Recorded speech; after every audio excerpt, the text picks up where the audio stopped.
देख रहे थे नोड्यूल फॉर्मेशन ना, बोल रहा हूँ।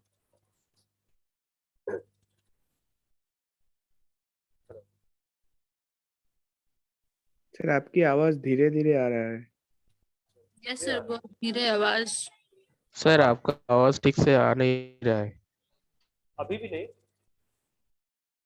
आ रहा है लेकिन सर धीरे धीरे आ रहा है। हाँ।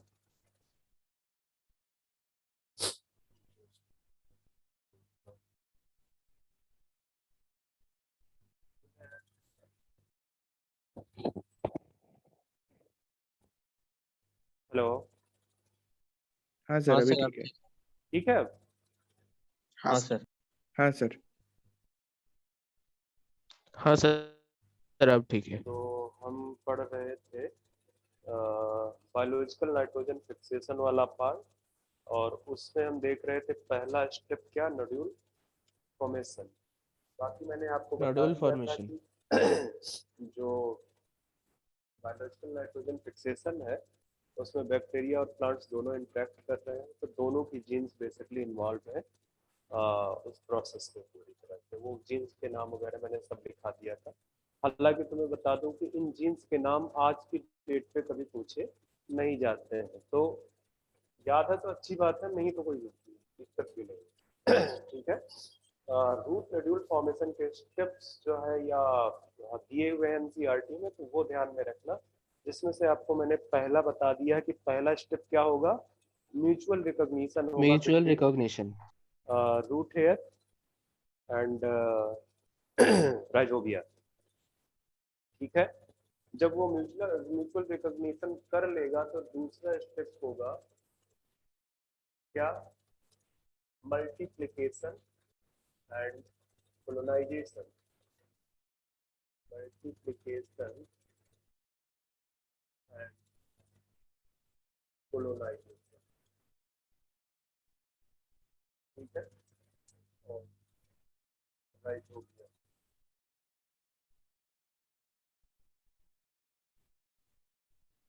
मतलब कि आप यहाँ पे क्या देख रहे हो, एक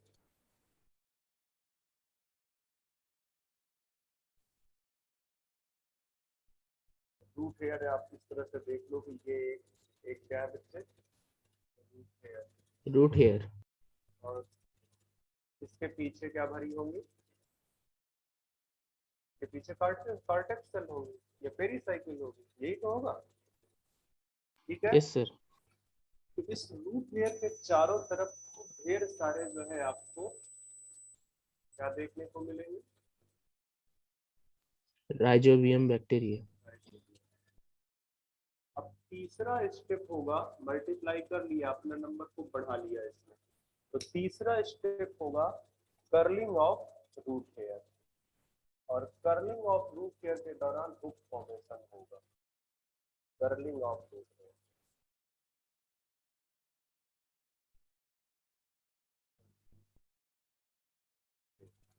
ठीक है। इसी के दौरान बच्चे क्या होगा,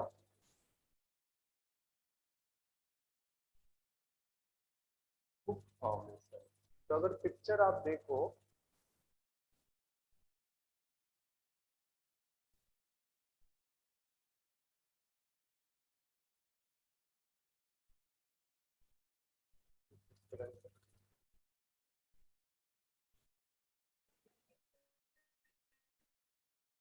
पहले आपने क्या लिखा है सर?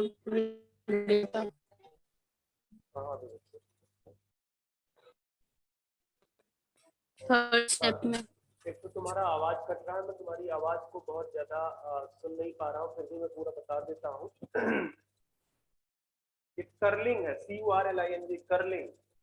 मेरी आवाज से उसको सुनने की कोशिश किया करो, ना कि बोर्ड में जो लिखा है उसको देखने की कोशिश किया करो। तो वो वीडियो पॉज हो गया था, इसीलिए प्रॉब्लम हो गया। ये कर्लिंग ऑफ रूट हेयर है, ठीक है, हुक फॉर्मेशन।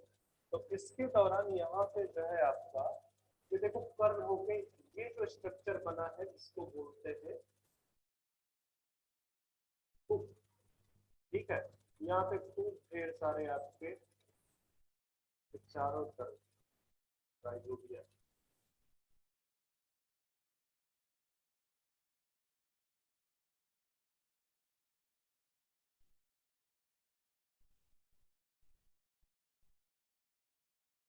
इसके चारों तरफ टाइट होती है। तो तीसरा स्टेप है curling of root hair hook formation. Okay, इसके बाद आपका जो है, अच्छा, केमिकल डायलॉग कंटिन्यूअसली चल रहा है। पहला स्टेप बच्चे, पहले स्टेप में क्या था, जो एक्सुडेट था, एक्सुडेट को किसने रिकॉग्नाइज किया? जो ग्लाइकोप्रोटीन रिसेप्टर प्रेजेंट है बैक्टीरियल सेल वॉल पे, ठीक है, उसने रिकॉग्नाइज किया। अब ये जो कर्लिंग है रूट हेयर की, ये बेसिकली जो है क्या कहते हैं, इंड्यूस की जाएगी। किससे?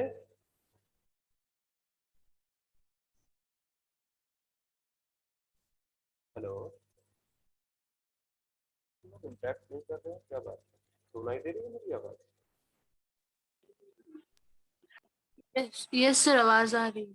ओके, तो मैं क्या कह रहा था कि जो कर्लिंग है बच्चे, कर्लिंग ये ऐसे नहीं होती है कि कर्लिंग अपने आप हो गई।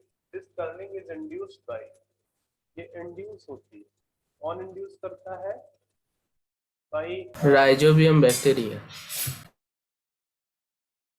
कॉम्प्लेक्स पॉलीसैकेराइड है, कॉम्प्लेक्स पॉलीसैकेराइड। और ये कहाँ पे प्रेजेंट है? Present on surface of rhizobium. जो राइजोबियम बैक्टीरिया है उसकी सरफेस पे प्रेजेंट। और इसको रिकॉग्नाइज कौन करता है? Recognised by, recognised by lectins of plant. Plant में लेक्टिन का नाम तो नहीं होगा आपने बायोमोलिक्यूल वाले चैप्टर में? Yes sir. तो वही वाला लेक्टिन है, ठीक है, recognised by lectin of plant.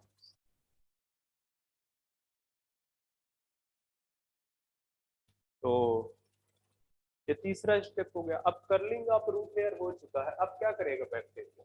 अब बैक्टीरिया एंटर करेगा कहाँ पे? रूट हेयर के अंदर। रूट हेयर के अंदर एंटर करेगा। कैसे एंटर करेगा बच्चे? भाई रूट हेयर भी तो बनी हुई है किससे? सेल से बनी हुई है कि नहीं? रूट हाँ हेयर, सर। ये रूट हाँ हेयर सर। है, ये कौन सी cell? This is epidermal cell. Epidermal cell. Epidermal cell में देखो क्या प्रेजेंट होगा। एक नॉर्मल एपिडर्मल सेल लोगे तो उसमें जो है क्या कहते हैं, बाहर से सेल वॉल होगी, अंदर से सेल मेम्ब्रेन होगी। तो यहाँ पे भी सेम होगी, पर सेल मेम्ब्रेन तो आपको पता है कि परमिएबल होता है। क्या होता है? परमिएबल। परमिएबल। तो यहाँ से बैक्टीरिया इसके अंदर चला जाएगा। और अब ये जो मेम्ब्रेन है, कौन सी? सेल मेम्ब्रेन, ये इनवेजिनेट करना स्टार्ट करेगी। सेल मेम्ब्रेन क्या करना स्टार्ट करेगी? इनवेजिनेट करना स्टार्ट करेगी। तो यहाँ पे आप देखो इस चीज को,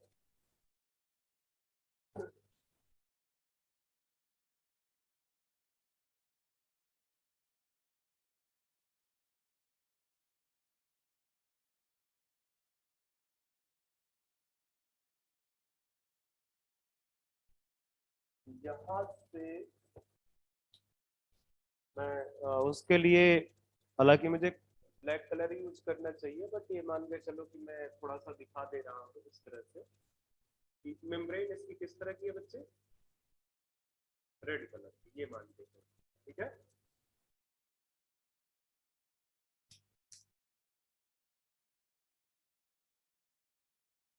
और ये इन्वेजिनेट करता चला जाएगा।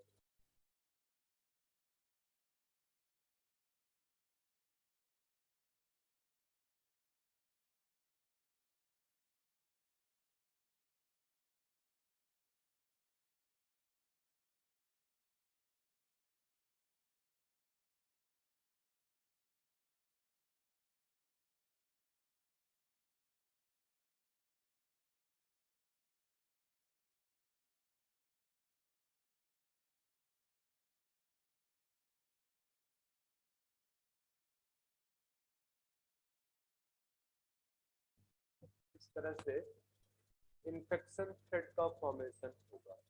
और यहाँ इसके आगे भरी हुई है कॉर्टिकल सेल। ये कॉर्टिकल सेल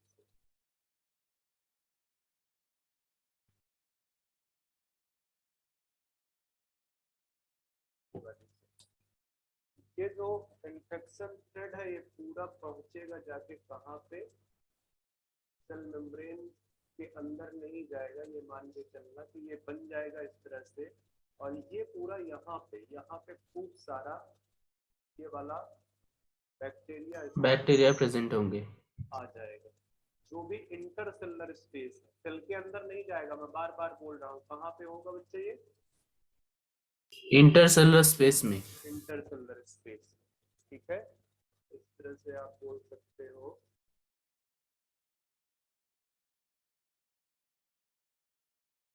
ये चूंकि इमेजिनेशन है किसका, सेल मेम्ब्रेन का, तो ये पूरा का पूरा जो पार्ट है ये पूरा का पूरा पार्ट क्या है, एपिडर्मल से, एपिडर्मल से ही मॉडिफाई हुई है किसमें, रूट हेयर, ठीक है। तो वो इधर से इन्वेजिनेट करेगा, इधर से फिर ये बाहर की तरफ निकलने लगेगा, ठीक है। तो यहाँ पे आप इस तरह से बना दो कि ये छोटे छोटे चेन, राइजोबिया ने अपनी क्या फॉर्म कर रखी है बच्चे,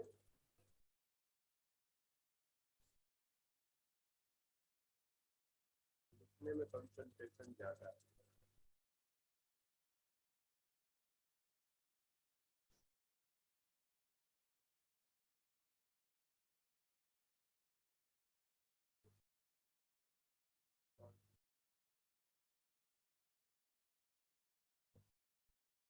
ये जो स्ट्रक्चर बना है this is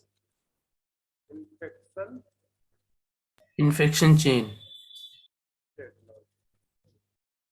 infection thread and infection thread is formed by, बताओ, राइजोबियम बैक्टीरिया। invagination of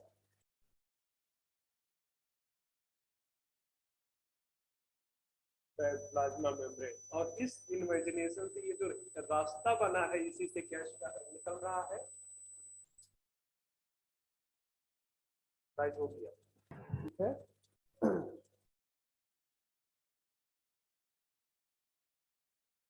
समझ में आ रहा, दैट मीन्स कि जो बैक्टीरिया है तुम्हारा, बैक्टीरिया है reach up to, bacteria reach up to कहाँ पे, कहाँ तक पहुंचे, कॉर्टिकल रीजियन, कॉर्टिकल सेल्स, ठीक है, via infectious thread, infection thread,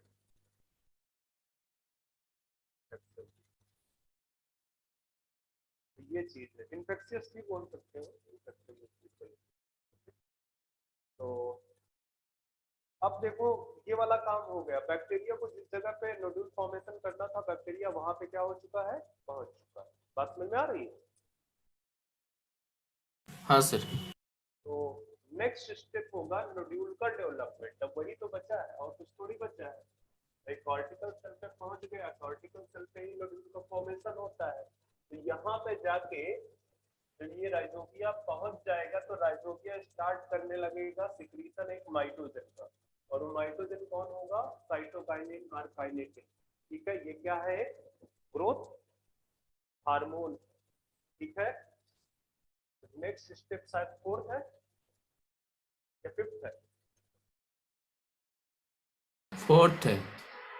nodule development, ठीक है, नोड्यूल इनिशिएशन एंड डेवलपमेंट में लिख सकते हो, ठीक है। अब देखो ये जो कॉर्टिकल सेल है यहाँ पे पहुंचने के बाद जो है बैक्टीरिया, अब आप चाहे राइजोबिया लिख लो, स्टार्ट सिक्रीटिंग, क्या सिक्रीट करेगा बच्चे, साइटोकाइनिन, ठीक है, and post plant start producing,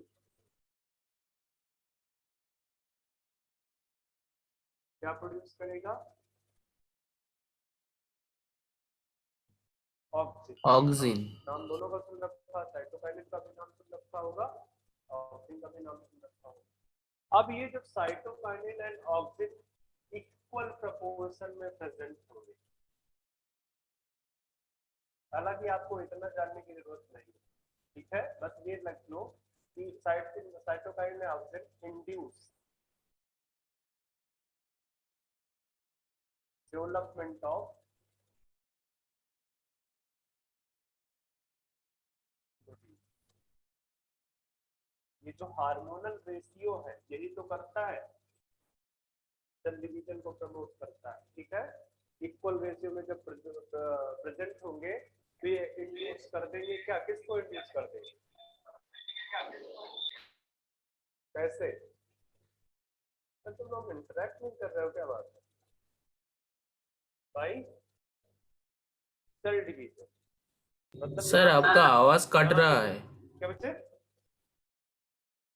आपका आवाज कट रहा है सर। कट रहा है?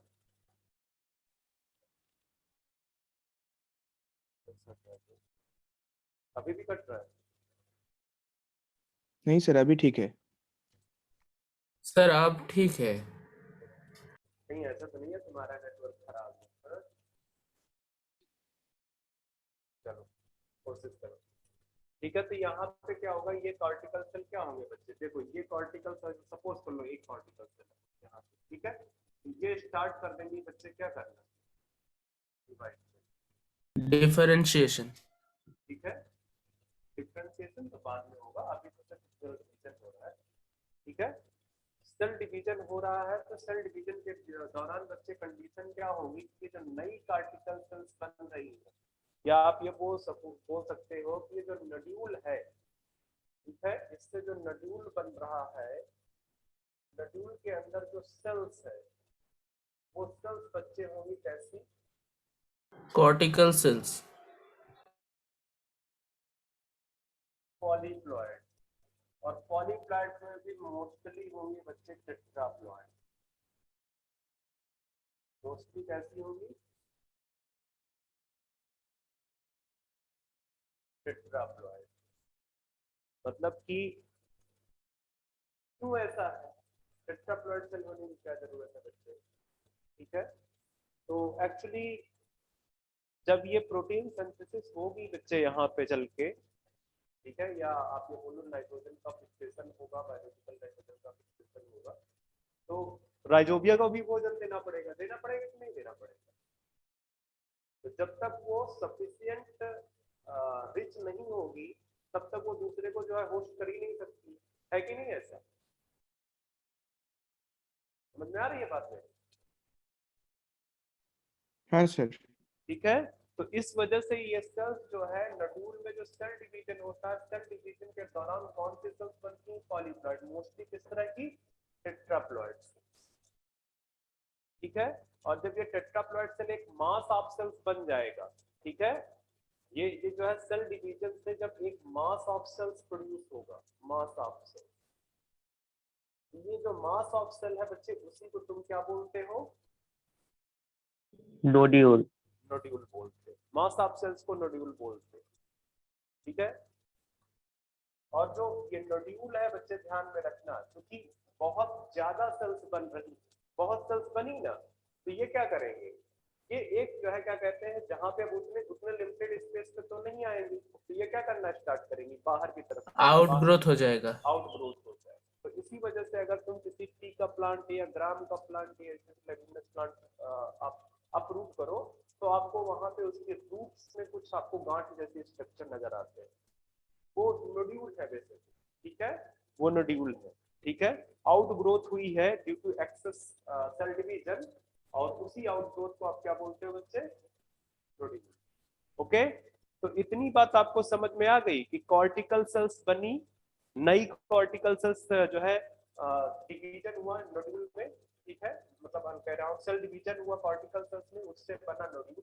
नोड्यूल की जो सेल्स थी वो पॉलीप्लॉइड थी, मोस्टली किस तरह की, टेट्राप्लॉइड। बात समझ में आ रही है? Yes sir. हाँ सर। ओके, अब नेक्स्ट स्टेप क्या होगा, सर मिटाइए मत। कहाँ से बच्चे, पहले नहीं बताया आपने, किधर वाला था, बताओ प्रोड्यूसिंग सर लेफ्ट वाला वो पार्ट। तुरंत बताया करो ना, तो दोबारा लिखना पड़ जाता है।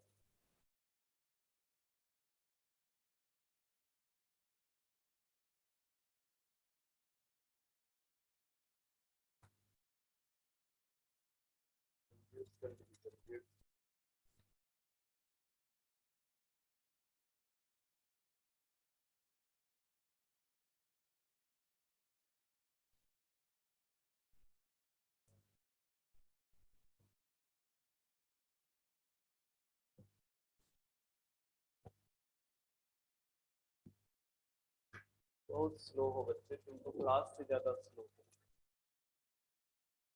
हो कि नहीं?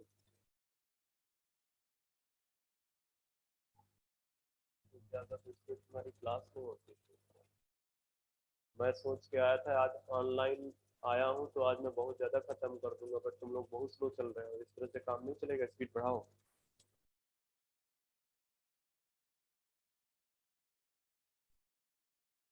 हो गया? हाँ सर। अब ये क्या करेगा, ये जो पूरा नोड्यूल बन गया है, ठीक है, अब यहाँ से स्टैब्लिश होगा वेस्कुलर कनेक्शन। वेस्कुलर कनेक्शन की स्टैब्लिश होने की क्या जरूरत है बताओ? Nutritional exchange. हाँ, तो यहाँ पे जहाँ नोड्यूल फॉर्मेशन है यहाँ से एरो ले लेगा, ठीक है, और यहाँ से एरो लेके लिखना नीचे नोड्यूल स्टैब्लिश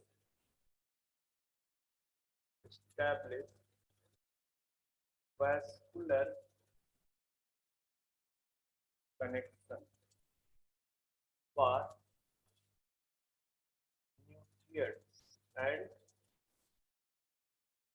water। मतलब जो भी रिक्वायरमेंट की आइटम सारे तैयार हो चुके हैं, ठीक है, मतलब जितने भी आइटम रिक्वायर्ड थे वो सारे के सारे अब अवेलेबल। अब बचा क्या है? नाइट्रोजन फिक्सेशन वाला जो है चीजें तैयार कर। Yes sir. अच्छा, इस दौरान तुम देखो, अगर मैं यहाँ से सपोज कर लो, यहाँ पे एक पिक्चर बना लेना, ये इसके बाद वाला पिक्चर, इसके बाद एक पिक्चर बनाना, ठीक है, तो वहां पे देखना कि इस तरह से ये जो कॉर्टिकल सेल है, जो आफ्टर इंडक्शन के बाद जो सेल डिवीजन से कॉर्टिकल सेल्स इस तरह की बन गई, और ये सेल इसी को आप बोल रहे हो क्या? नोड्यूल। नोड्यूल। नोड्यूल्स। एक सेल उठा लो आप, इसकी एक सेल को देखो, इसकी एक सेल बाहर निकाल लो। ये सपोज कर लो नोड्यूल की एक सेल, ये यहाँ से आपने एक सेल उठा लिया, इनलार्ज किया, तो आपको क्या देखने को मिलेगा? इसमें आपको देखने को मिलेंगे कि इसके अंदर क्या बैठ गया है जाके बच्चे? राइजोबियम बैक्टीरिया, ठीक है, इसके अंदर क्या पहुंच गया है? राइजोबियम। कैसे? प्लाज्मा मेम्ब्रेन के थ्रू, ठीक है, प्लाज्मा मेम्ब्रेन के थ्रू। वो पहले जो इन्फेक्शन थ्रेड बना था, वो इन्फेक्शन थ्रेड, चूंकि उनको पता होगा कि जो सेल्स होती हैं वो आपस में इंटर कनेक्टेड होती है, तो उसके थ्रू बेसिकली सेल मेम्ब्रेन होते हुए ये पहुंच गया जाके सेल के अंदर, कॉर्टिकल सेल के अंदर। अब कॉर्टिकल सेल में क्या करेगा कि इसका ये जो बैक्टीरिया है ये डिफरेंशिएट करेगा। अंदर पहुंचने के बाद ये जो राइजोबियम बैक्टीरिया है ये क्या करेगा? डिफरेंशिएट करेगा। किस तरह से डिफरेंशिएशन। डिफरेंशिएट करेगा? अपने साइज को थोड़ा सा बढ़ाएगा, ठीक है, क्योंकि इसको काम क्या करना है? नाइट्रोजन फिक्सेशन का काम करना है, ठीक है, तो ये जो है क्या कहते हैं, अपने साइज को बढ़ाएगा। तो देखो किस तरह से यहाँ पे किस तरह से अपने आप को तैयार करेगा ये। तो सपोज कर लो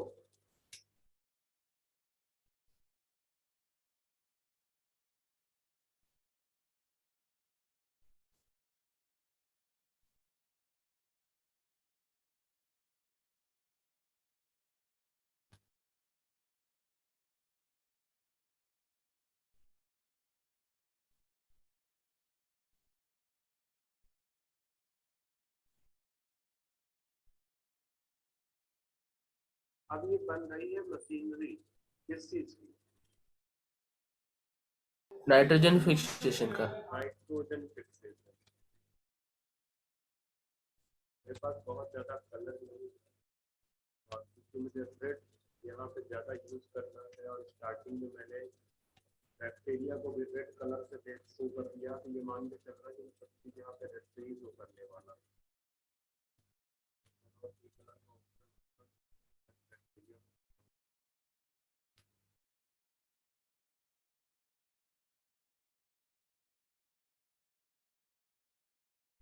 ये जो स्ट्रक्चर देख रहे हो बच्चे, इस स्ट्रक्चर में बाहर की तरफ ये जो स्ट्रक्चर दिख रहे हैं, ये है क्या? Leg haemoglobin. ये बेसिकली काम किस तरह से करता है?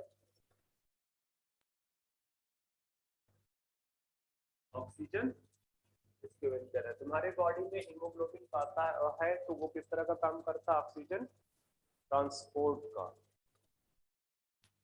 यहाँ पे जो हीमोग्लोबिन है बच्चे, ये ऑक्सीजन ट्रांसपोर्ट का काम न करके ऑक्सीजन स्कैवेंजिंग करता है। स्कैवेंजिंग करता है, मतलब ऑक्सीजन को पकड़ के अपने पास रख लेता है, उसको हिलने तक नहीं देता उस जगह से। ठीक है, उसको अपने पास से हिलने तक नहीं देता है। इतनी ज्यादा इसको इसके पास ऑक्सीजन की एफिनिटी होती है।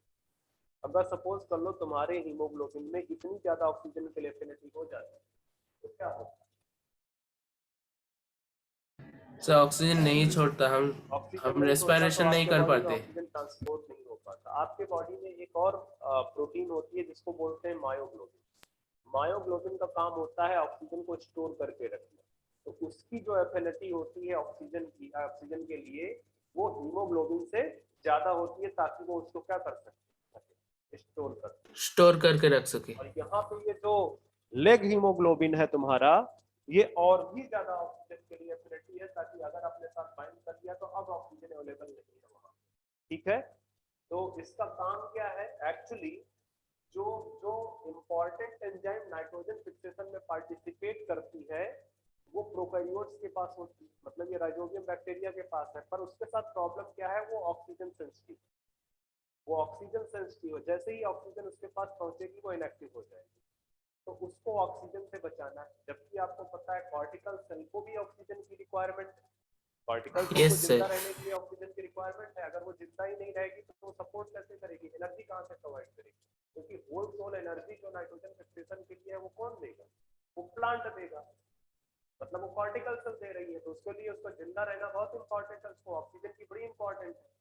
इसका मतलब सेल के अंदर ऑक्सीजन तो आएगी, सेल के अंदर ऑक्सीजन तो आएगी, बट वो ऑक्सीजन इन इन जो है जहाँ पे बैक्टीरियोइड प्रेजेंट है, जहाँ पे इसके अंदर का स्पेस जिसको जिसको जहाँ पे बैक्टीरिया है उसके पास नहीं पहुंचनी चाहिए।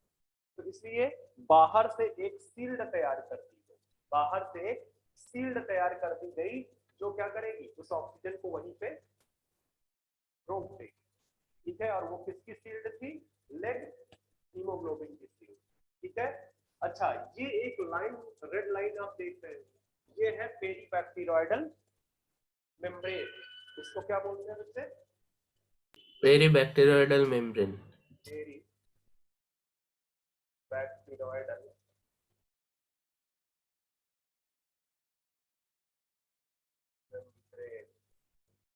ठीक है, ये एक्चुअली जो तुम्हारा इनवेजिनेशन हुआ है ना प्लाज्मा मेम्ब्रेन का, ये जब जाके जो है क्या कहते हैं, ये जो इन्फेक्शन थ्रेड है, जब ये कॉर्टिकल सेल के अंदर चला गया तो ये वेसिकल के फॉर्म में अलग हो गया। किसके फॉर्म में अलग हो गया बच्चे? वेसिकल्स। वेसिकल के फॉर्म में अलग हो गया। और ये जो वेसिकल्स हैं, ये वेसिकल्स बेसिकली पेरीबैक्टीरियोइडल मेम्ब्रेन बना दी। वेसिकल्स ही पेरीबैक्टीरियल मेम्ब्रेन बना दी, और इन्हीं के अंदर तुम्हारा राइजोबिया बैक्टीरिया प्रेजेंट होंगे। इन्हीं के अंदर आपका राइजोबिया प्रेजेंट है। राइजोबिया राइजोबिया का जो साइज है वो बढ़ गया। ठीक है, नाइट्रोजन फिक्सेशन करने के लिए जो राइजोबिया का नॉर्मल साइज था, राइजोबियम बैक्टीरिया का जो फ्री लिविंग स्टेटस में जो नॉर्मल साइज था, उससे उसका साइज क्या कर गया बच्चे? इंक्रीज कर गया।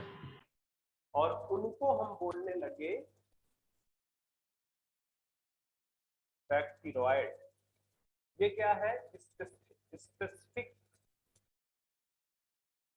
Nitrogen fixing sales.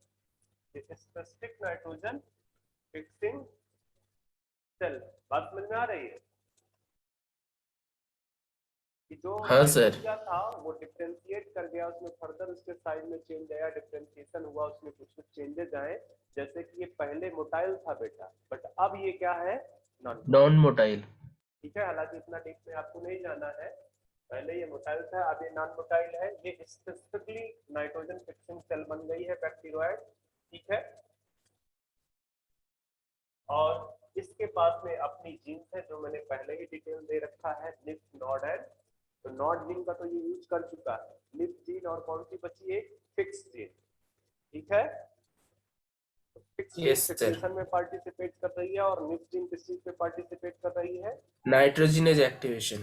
Nitrogenase formation, nitrogenase formation. Okay, चलो, तो इतनी चीज मुझे बतानी थी। यहाँ पे मैं लिख देता हूँ आपको कि जो ये बैक्टीरियोइड है, ये now non motile and now ऐसा हो गया बच्चे। ये एनलार्ज। मैंने पहले क्या बताया? अरे एनलार्ज नहीं, एनारोबिक। एनारोबिक। पहले क्या बताया था मैं कि जो राइजोबियम है वो कैसा है? एरोबिक होता है फ्री लिविंग स्टेट में। बट अब ये एरोबिक नहीं रहा, ये क्या हो गया? एनारोबिक। क्यों? एनारोबिक। इसके अंदर ऑक्सीजन है ही नहीं है, इसके अंदर ऑक्सीजन है ही नहीं है। तो अगर कभी ये क्वेश्चन आ जाए कि जो राइजोबियम है बैक्टीरिया, वो फ्री लिविंग में कैसा होता है? Aerobic. Aerobic. During nitrogen fixation जो बैक्टीरियोइड बन जाता है वो कैसा होता है? एनारोबिक। एनारोबिक। को ध्यान में ये रखना। एक और चीज रखना ध्यान में, लेग हीमोग्लोबिन का कलर ध्यान में रखना, या रेड या पिंक कलर का होगा, रेड या पिंक कलर का। आपका आपका जो ब्लड है उसका रेड कलर किसकी वजह से? हीमोग्लोबिन की वजह से। हीमोग्लोबिन की वजह से। ये भी तो ग्लोबिन ही है, ठीक है, ये भी तो ग्लोबिन ही है, तो इसका भी कलर कैसा होगा? रेड या पिंक। पिंक। ये जो स्ट्रक्चर आप देख रहे हो, this is the structure of a differentiated cortical, differentiated cortical of nodule. आगे लिख लेते हैं, नोड्यूल की जो डिफरेंशिएटेड कॉर्टिकल सेल है उसका पिक्चर देख रहे हैं। मतलब आपने मशीनरी देख ली। बन गया। ओके, तो यहाँ से बच्चा आपका ये जो नोड्यूल फॉर्मेशन था वो मैंने कंप्लीट कर दिया। नोड्यूल फॉर्मेशन मैंने क्या कर दिया? कंप्लीट कर दिया। ध्यान में रखना, ये जो बैक्टीरियोइड है ये क्या बनाएगा? Nitrogenase.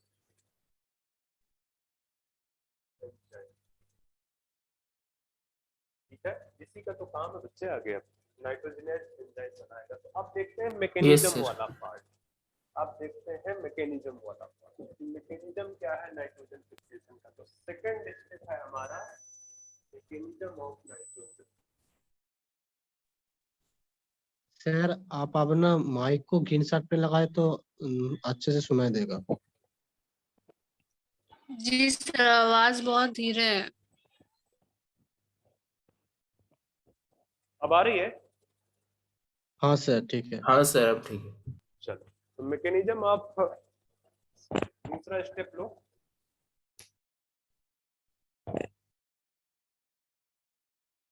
Mechanism of nitrogen fixation. Nitrogen fixation की जो मैकेनिज्म है उसको अब हम डिस्कस करेंगे। तो ये तो आपको पता है कि कहाँ पे हो रहा है?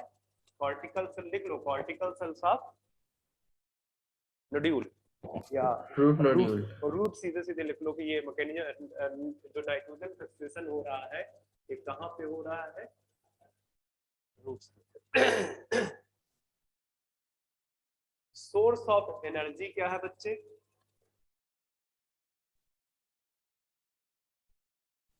सोर्स ऑफ एनर्जी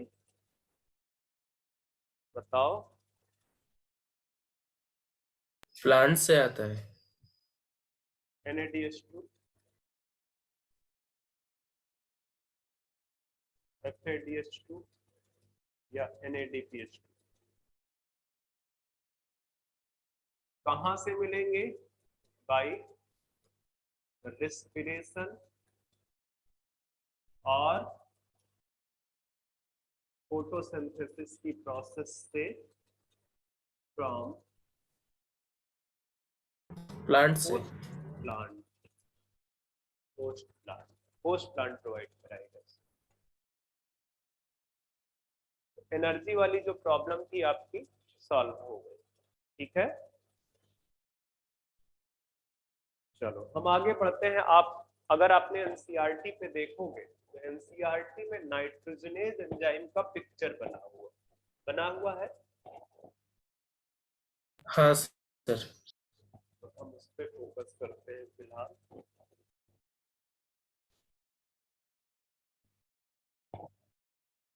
ये है हमारे पास आपकी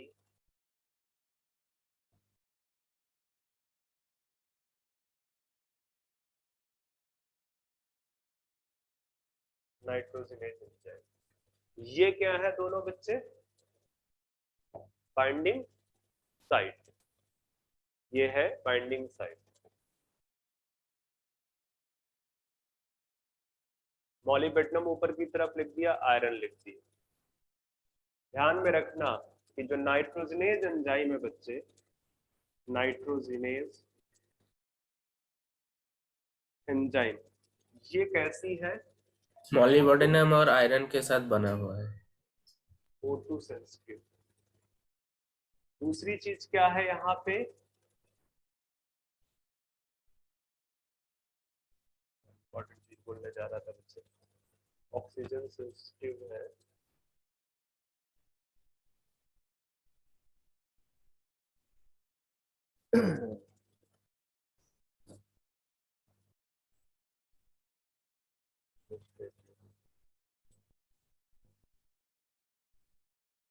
हाँ, एक्सक्लूसिवली प्रेजेंट इन प्रोकैरियोट्स। पहले भी बता रखा है मैंने इस चीज को, ये सिर्फ प्रोकैरियोट्स में प्रेजेंट। ये 2 पॉइंट तो इसमें बिल्कुल याद रखना हर समय। इस नाइट्रोजनेज एंजाइम के बच्चे 2 पार्ट, कितने पार्ट है? 2 पार्ट। बड़े वाले पार्ट को हम बोलते हैं, मतलब एक लार्ज सब यूनिट है और दूसरी स्मॉलर सब यूनिट। स्मॉल सब यूनिट। ओके, बात समझ में आ रही है? एक लार्ज सब यूनिट है, दूसरी स्मॉल सब यूनिट। तो लार्ज सब यूनिट है, इसको रिक्वायर्ड है मॉलिब्डेनम एंड आयरन की। जो स्मॉल सब यूनिट है एक्चुअली फेरेडॉक्सिन प्रोटीन है, इसको चाहिए आयरन सल्फर। क्या चाहिए उसको? Iron and sulphur. Iron and sulphur, ठीक है।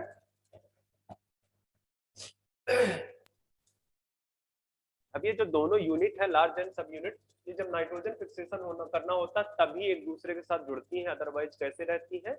अलग अलग रहती हैं। तो ये जो पिक्चर आप देख रहे हो इसमें नाइट्रोजनेज एंजाइम के दोनों मतलब पार्ट क्या है, एक दूसरे के साथ में जुड़े हुए। एक दूसरे के साथ में ये दोनों पार्ट क्या है? जुड़ा हुआ। अब आपके पास है यहाँ पे नाइट्रोजन, ये है आपका नाइट्रोजन, ठीक है। इसको इसके साथ में रिएक्ट करना, ये वाली है basically active site. Sir large सब यूनिट का 2 पार्ट्स है, मॉलिब्डेनम और आयरन। नहीं बच्चे, उसमें 2 कोफैक्टर की जरूरत, एक्टिवेटर की जरूरत होती है, मॉलिब्डेनम भी और आयरन की। उसमें मैंने कहा कि 2 पार्ट है, मैंने तो सिर्फ बोला कि इसको रिक्वायर्ड है मॉलिब्डेनम एंड आयरन। दूसरा वाला पार्ट में आयरन और सल्फर की रिक्वायरमेंट है, जो स्मॉलर सब यूनिट। अच्छा सर। तो मैं क्या बता रहा था आपको, मैं ये आपको कह रहा हूँ कि ये नाइट्रोजनेज एंजाइम है, ये वाला, ये कौन सा एंजाइम है? नाइट्रोजनेज। ये इसकी एक्टिव साइट है, नाइट्रोजनेज एंजाइम की एक्टिव साइट है। और ये आपको नाइट्रोजन दिख रहा है कि नहीं बच्चे किनारे? हाँ सर दिख रहा है। हाँ सर Yes, sir. दिख रहा है। तो ये आपको दिख रहा, ये है। अब क्या होगा फर्स्ट स्टेप? फर्स्ट स्टेप पे बच्चे देखो, इसको चाहिए एटीपी, तो फर्स्ट स्टेप में आएंगे कितने? 4 एटीपी। 4 एटीपी आएंगे, ठीक है। कहां से आएंगे? वो चाहे NADH2 से आए, चाहे FADH2 से आए, चाहे NADPH2 से आए। साथ में इसको और भी कुछ चीजों की रिक्वायरमेंट होगी। किस चीज की रिक्वायरमेंट होगी? Proton and electron. सिस्टम थोड़ा सा एक्चुअली आपके एनसीईआरटी में डिफरेंट बनाया हुआ है, तो थोड़ा सा आपको हिंट दे दूं, बनाना नहीं है। इस तरह का अगर हम एक सिस्टम बनाए, किसका? नाइट्रोजनेज का। ये मान लें कि इधर वाला बड़ा यूनिट है, इधर वाला छोटा यूनिट है, ओके। तो इधर की तरफ से जो आपका FADH2 या NADH2 जो भी आप दे रहे हो, तो NADH2 जब आपका ऑक्सीडाइज करेगा तो इसमें क्या निकलेगा? 2 प्रोटॉन निकलेगा और 2 इलेक्ट्रॉन निकलेगा। इसका जो इलेक्ट्रॉन है ये इसको जाके रिड्यूस कर देगा, किसको? छोटी वाली यूनिट को क्या कर देगा बच्चे? रिड्यूस कर देगा। अब ये रिड्यूस हो गई है, इसी दौरान यहाँ पे इसकी एक्टिव साइट प्रेजेंट है, इसकी एक्टिव साइट प्रेजेंट है। तो यहाँ पे नाइट्रोजन आके बच्चे क्या कर जाएगा? बाइंड कर जाएगा। नहीं ये लिखना नहीं है, ये समझना है। तो इधर से इलेक्ट्रॉन गए, ये रिड्यूस हो गया, ये इधर से जो है क्या कहते हैं? नाइट्रोजनेज कॉम्प्लेक्स बना लिया। इसने क्या बना लिया बेटा? Nitrogenase complex. नाइट्रोजन कॉम्प्लेक्स बन गया, ओके। अब इधर से जो इलेक्ट्रॉन था ये रिड्यूस है, तो रिड्यूस था, और इसको जो है इसने इलेक्ट्रॉन ट्रांसफर कर दी। ये वाले इलेक्ट्रॉन किसको ट्रांसफर कर दिया? बड़ी वाली यूनिट का। एट द सेम टाइम ये प्रोटॉन जाके पहुंच गए, तो ये जैसे नाइट्रोजन के प्रोटॉन पास पहुंचेंगे और एनर्जी भी साथ साथ पहुंच रही है, तो एक बॉन्ड ब्रेक करेगा और यहाँ पे क्या अटैच हो जाएगा बच्चे? हाइड्रोजन अटैच हो जाएगा। फिर से दूसरा मॉलिक्यूल आएगा, यहाँ से फिर से इलेक्ट्रॉन पहुंचाएगा, फिर से एनर्जी पहुंचेगी, और फिर से जो है आपके प्रोटॉन पहुंचेंगे, तो फिर से एक H अटैच हो जाएगा। फिर थर्ड स्टेप होगा, फिर से एक अटैच हो जाएगा। तो 2 मॉलिक्यूल और ये बार बार टूटता चला जाएगा, तो NH3 एक बन जाएगा, दूसरा NH3 एक बन जाएगा। बट एनसीईआरटी में डिफरेंट समझाया है, तो मैं भी उसी में कोशिश कर रहा हूँ, ठीक है। वो भी आसान है, कुछ सर एक बार आज फिर एक बार सर समझ दीजिए। कहाँ से ऊपर से जब आप तब बोलते हो जब मैं इसको बिगाड़ देता हूँ। नहीं कहीं तो सर रहे फिर होंगे, से रिजॉइन किया। लिख रहे हैं। नहीं सर फिर से रिजॉइन किया, आपको आवाज कट रहा है सर। मेरी आवाज नहीं कट रहा, तुम्हारा नेटवर्क खराब है। सारे बच्चों को लग रहा है मेरी आवाज कट रहा है। नहीं सर सर ठीक है। वो देख लो। तो जो छोटा यूनिट है, ये पहले यहाँ से NADH2 से जो इलेक्ट्रॉन निकलेंगे इसको रिड्यूस करेंगे। ये रिड्यूस्ड स्टेट में प्रेजेंट है। ये बड़ा यूनिट है, ये लार्ज यूनिट है, और इस पे जो है क्या कहते हैं? बाइंडिंग साइट्स या एक्टिव साइट्स प्रेजेंट है। नाइट्रोजन आके इस पे बाइंड कर जाएगा। अब जैसे ही इसको ATP के फॉर्म में एनर्जी मिलेगा, ठीक है, ये एक्टिवेट होगा, और इधर से इलेक्ट्रॉन, ये जो छोटा यूनिट है इसको इलेक्ट्रॉन ट्रांसफर, जैसे ही इलेक्ट्रॉन ट्रांसफर होंगे इधर से प्रोटॉन पहुंचेगा, एक बॉन्ड ब्रेक करेगा, वो जो एनर्जी मिली हुई है, और हाइड्रोजन अटैच हो जाएगा। हर स्टेप पे बार बार इसमें हाइड्रोजन अटैच होंगे, जब तक कि इसके ये वाले कोवलेंट बॉन्ड सारे के सारे क्या नहीं हो जाते? टूट नहीं जाते, ठीक है। तो 3 H अटैच हो जाएंगे और 2 मॉलिक्यूल के अमोनिया के बेसिकली बन जाएंगे एक राउंड में। एक राउंड में कितने बन जाएंगे? नहीं समझ में आ रही बात?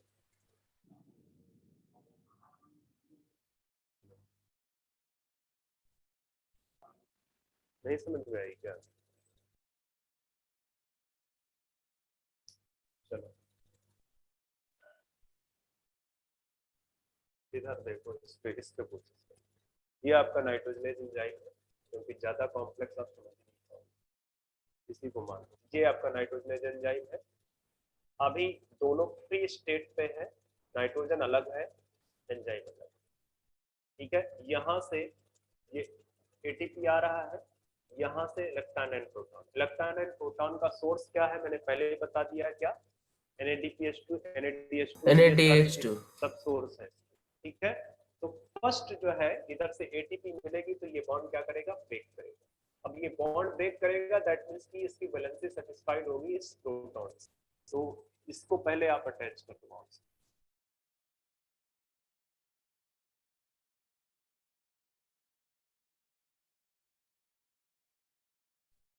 ठीक है, नाइट्रोजन आपका हो गया अटैच।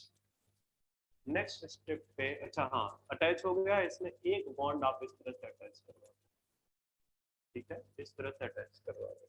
यहाँ पे मैंने वो नहीं किया है, एक बार मान लो कि साथ साथ हो रहा है, कि जैसे ही इसके साथ अटैच करेगा इसको एनर्जी मिलेगी, ये जो है क्या कहते हैं, एक बॉन्ड दे देगा। नेक्स्ट स्टेप पे फिर से सेम चीज होगी, 4 ATP आएंगे, फिर से इसके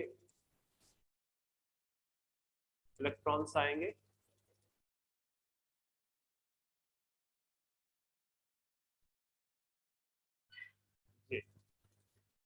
तो एक बॉन्ड टूटेगा, तो अब एक कोवलेंट ही रह जाएगा, यहाँ पे एक और हाइड्रोजन अटैच होगा। ठीक है, एक और हाइड्रोजन अटैच होगा, फिर से जो है क्या कहते हैं, यहाँ पे 4 ATP आएंगे, 2 हाइड्रोजन प्लस, मतलब 2 प्रोटॉन प्लस 2 इलेक्ट्रॉन आएंगे। तो इस बार जो नाइट्रोजन का सिंगल कोवलेंट बॉन्ड बचा था उसका भी क्या होना है, टूट जाएगा। वो भी टूट जाएगा।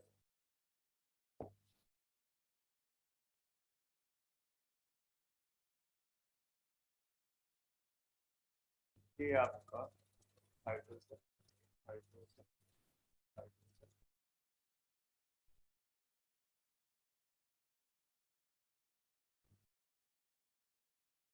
अब अभी तक एंजाइम फ्री नहीं हुआ है, तो फिर से 4 ATP आएंगे बच्चे, फिर से क्या आएंगे, 4 ATP आएंगे, और साथ में ये भी आएंगे।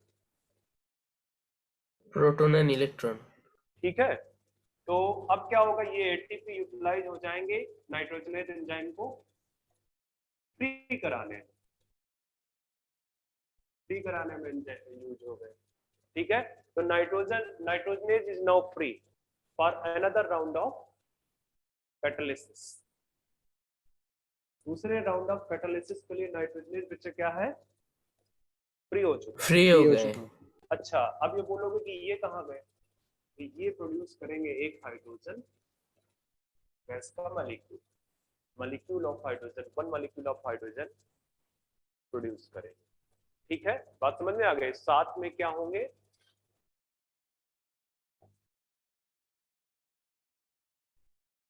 To ammonia. अमोनिया। तो क्या अभी भी नहीं समझ में आ रहा है? अब देखो एक चीज मैं तुमको बता दूं सर, तुमने अगर नहीं पढ़ा, मैं एक हाँ सर, समझ में आ रहा है। क्या बच्चे, समझ में आ रहा है। ठीक है, NADH2 में ले देता हूँ। NADH2 को आप ऑक्सीडाइज कराओ, ये होगा, ये होगा, NAD+2H। ये आएगा। अब अगर आपने केमी ऑस्मोटिक हाइपोथेसिस पढ़ी है, तो ये जो हाइड्रोजन निकला है ये क्या प्रोड्यूस करेगा बच्चे,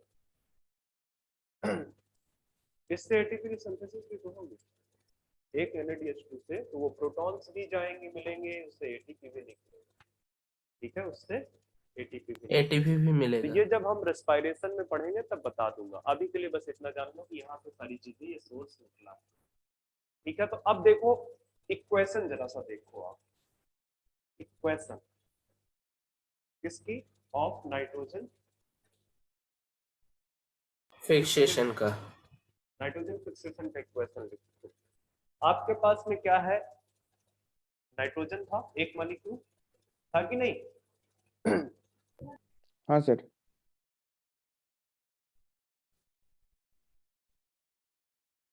ओके,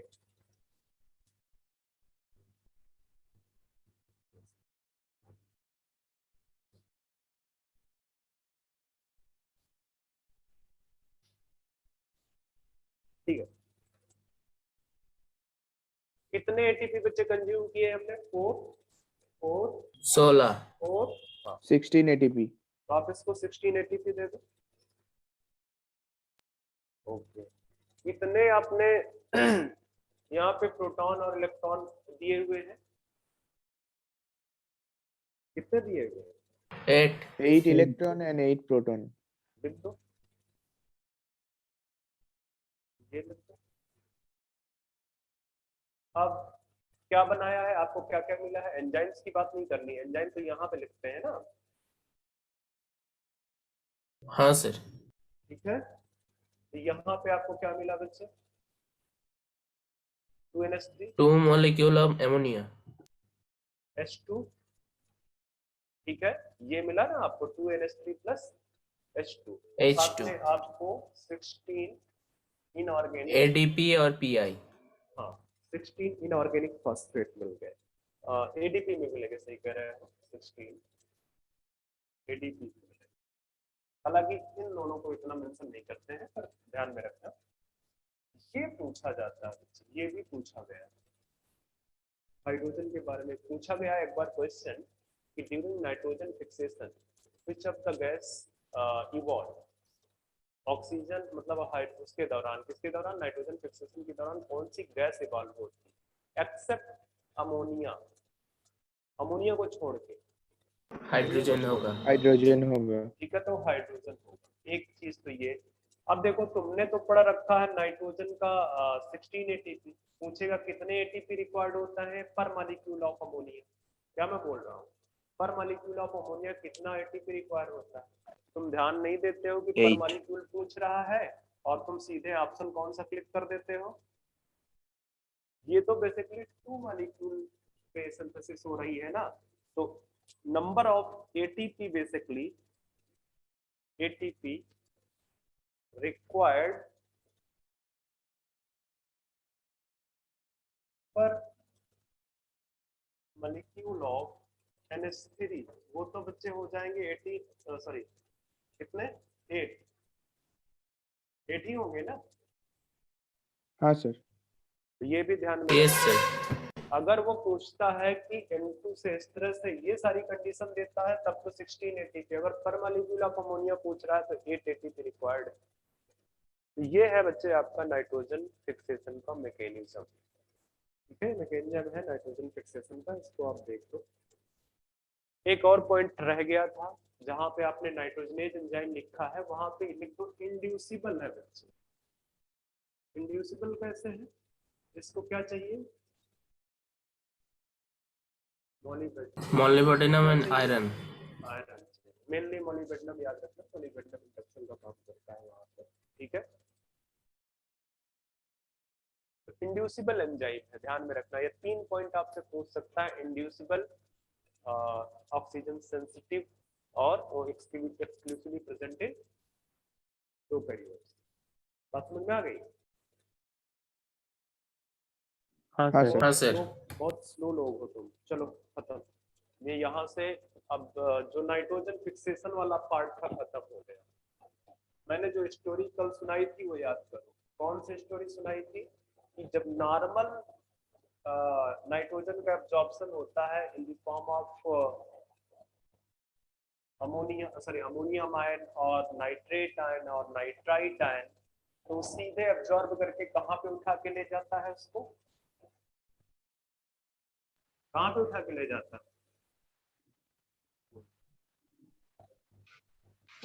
एब्जॉर्ब करके रूट से कहाँ पे ले जा रहा है वो? लीफ कल तो में। बताया था। लीफ में। ठीक है, तो वहां पे जाके उसका क्या होता है? वहां पे वो अगर नाइट्रेट के फॉर्म में है तो उसको वापस तो से किसके नाइट्राइट। फॉर्म में चेंज करेगा? Ammonium ion. उसको अमोनिया अमोनिया। बनाएंगे, उसके बाद ये अमोनियम देखो, आयन बनाएगा। हाँ, अमोनियम आयन जब वो बन जाएगा तो उसको वापस, चूंकि अमोनियम आयन टॉक्सिक है तो उसको बहुत देर तक एक्युमुलेट नहीं कर सकते वहां पे, तो तुरंत उसको क्या करेंगे? अमोनियम आयन को अल्फा कीटोग्लूटारिक एसिड के साथ रिएक्ट करा देंगे। एंड वैसे भी अल्टीमेट एम क्या है अमोनियम आयन का? एमाइनो एसिड बनाना, प्रोटीन उसको बनाना। प्रोटीन सिंथेसिस में। हाँ, तो एमाइनो एसिड तुरंत बनाएंगे ग्लूटामिक एसिड। फिर ग्लूटामिक एसिड से ट्रांसएमिनेशन रिएक्शन द्वारा बहुत अलग जो डिफरेंट टाइप की एमाइनो एसिड रिक्वायर्ड होती है वो बने। एमाइड बनेंगे, ठीक है।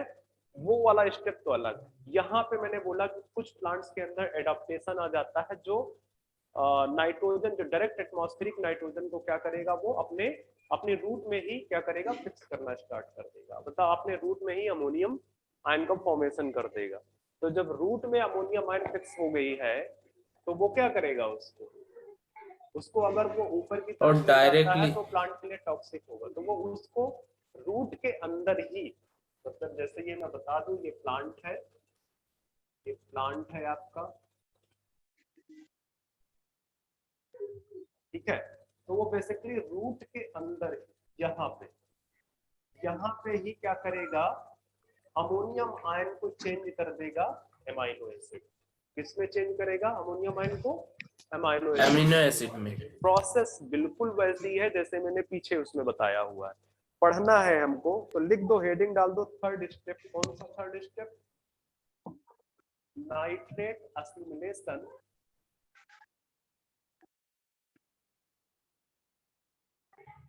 एंड एमाइनो एसिड बायोसिंथेसिस, ठीक है। Nitrate assimilation and amino acid biosynthesis.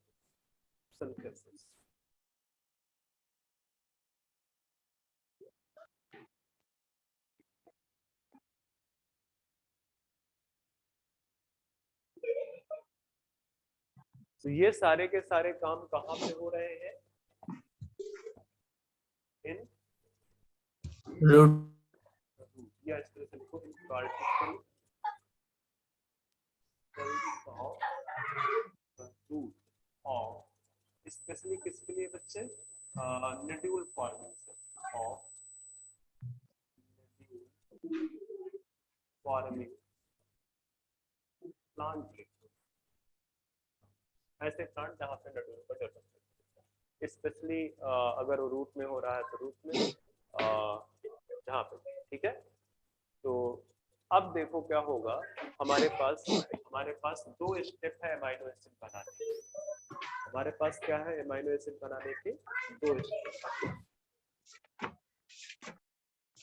तो आप यहाँ पे एक हेडिंग डाल दो, कौन सी हेडिंग डाल दो, स्टेट ऑफ अमोनिया। मैंने कहाँ तक लिखा रखा है बच्चे, अमोनियम बना है ना। यहाँ पे एक और चीज पहले आपके पास ये अमोनिया है, यही तो मिला ना आपको। यहाँ पे लिख दो H+ और यहाँ लिख दो at physiological pH, physiological pH। ये क्या बनाएगा, अमोनियम आयन बनाएगा, ठीक है। तो लिख दो आगे, टॉक्सिक अक्यूमुलेट। अगर अक्यूमुलेट होगी तो बच्चे क्या होगी, टॉक्सिक हो जाएगी। समझ में आ रहा है, plant can't accumulate, that means कि इस अमोनिया का अब हमको देखना है क्या, फेट। तो पहली हेडिंग डाल दो, fate of ammonia. Fate of ammonia. Sir background में बहुत नॉइज आ रहा है। हाँ सर। नहीं बच्चों, किसी और के यहाँ से आ रहा है, मुझे भी आ रहा, मैं बोलने वाला था आप लोगों से।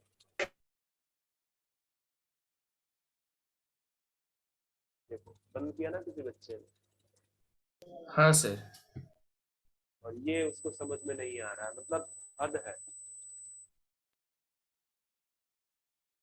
चलो, फेट ऑफ अमोनिया की बात कर रहे हैं कि ये जो अमोनियम आयन आपको मिला है इसका फेट क्या हो। ओके, तो ये दो स्टेप का प्रोसेस है, 2 स्टेप का प्रोसेस है, जहाँ पे जो चीजें, या आप ये भी बोल सकते हो कि एमाइनो एसिड की जो बायोसिंथेसिस है वो 2 स्टेप में कंप्लीट है, ठीक है। आप लिख सकते हो 2 biosynthesis of amino acid, biosynthesis of amino acid, बच्चे 60 में लिखा हो amino acids completed at root. अच्छा, आपका पहला स्टेप होगा, जो पहला स्टेप होगा, फर्स्ट स्टेप होगा बच्चे, वो होगा नाम भूल रहा हूँ मैं। Reductive ammunition. Reductive ammunition. और दूसरा होगा, सेकंड स्टेप होगा ट्रांसेमिनेशन। ट्रांसएमिनेशन। सेकंड स्टेप होगा आपका ट्रांस।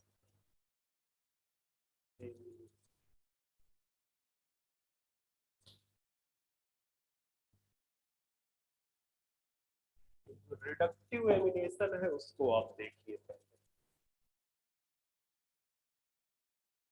रिडक्टिव एमिनेशन में पहले स्टेप में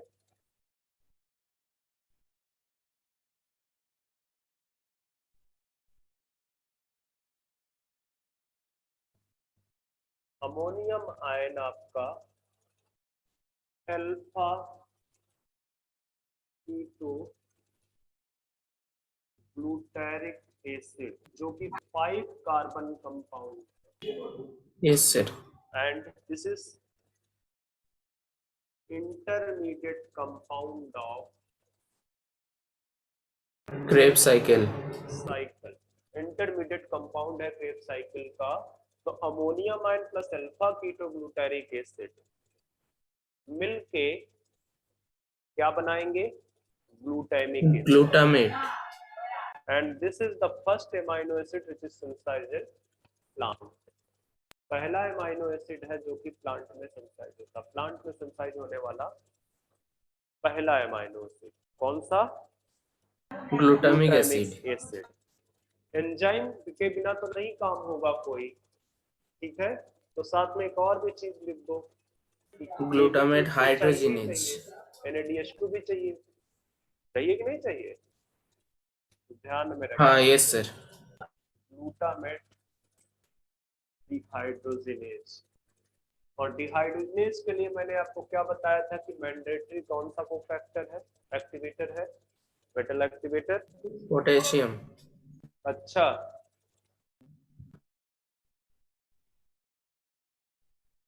जिंक, वरना तो नहीं है। हाँ सर, हाँ जिंक होगा। ग्लूटामिक एसिड बनेगा।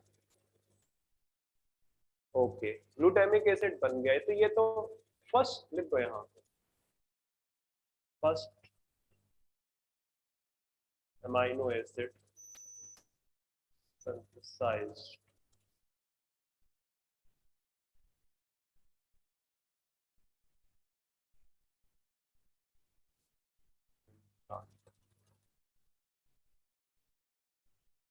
दूसरा स्टेप है आपका ट्रांसएमिनेशन।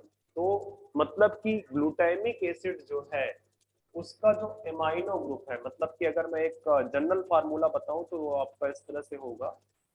जनरल फार्मूला आप देख लो, हाइड्रोजन होगा यहाँ पे आपका NH2 ग्रुप होगा, आपका यहाँ पे COOH ग्रुप होगा, यहाँ पे एक आपकी चेन होगी अल्काइल चेन। तो जो अमोनिया आपका था ये कहाँ पे आ गया बच्चे? एमाइन ग्रुप के फॉर्म में ग्लूटामिक एसिड के अंदर आ गया। अब क्या करोगे? इस एमाइनो इस एमाइन ग्रुप को आप दूसरे ऑर्गेनिक एसिड में, दूसरे कीटो एसिड में क्या करोगे? ट्रांसफर करोगे। चेंज कर देंगे। Transfer no change. और इसी वजह से रिएक्शन का क्या नाम है? ट्रांसएमिनेशन। एमिनेशन। तो दूसरा है आपका ट्रांस एमिनेशन। यहाँ पे आप क्या लिखोगे? Transfer of NH2 group of glutamic acid to other keto acid, to other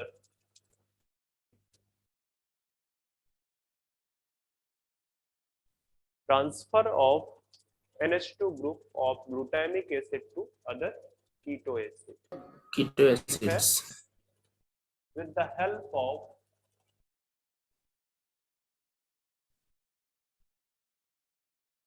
कौन सी एंजाइम?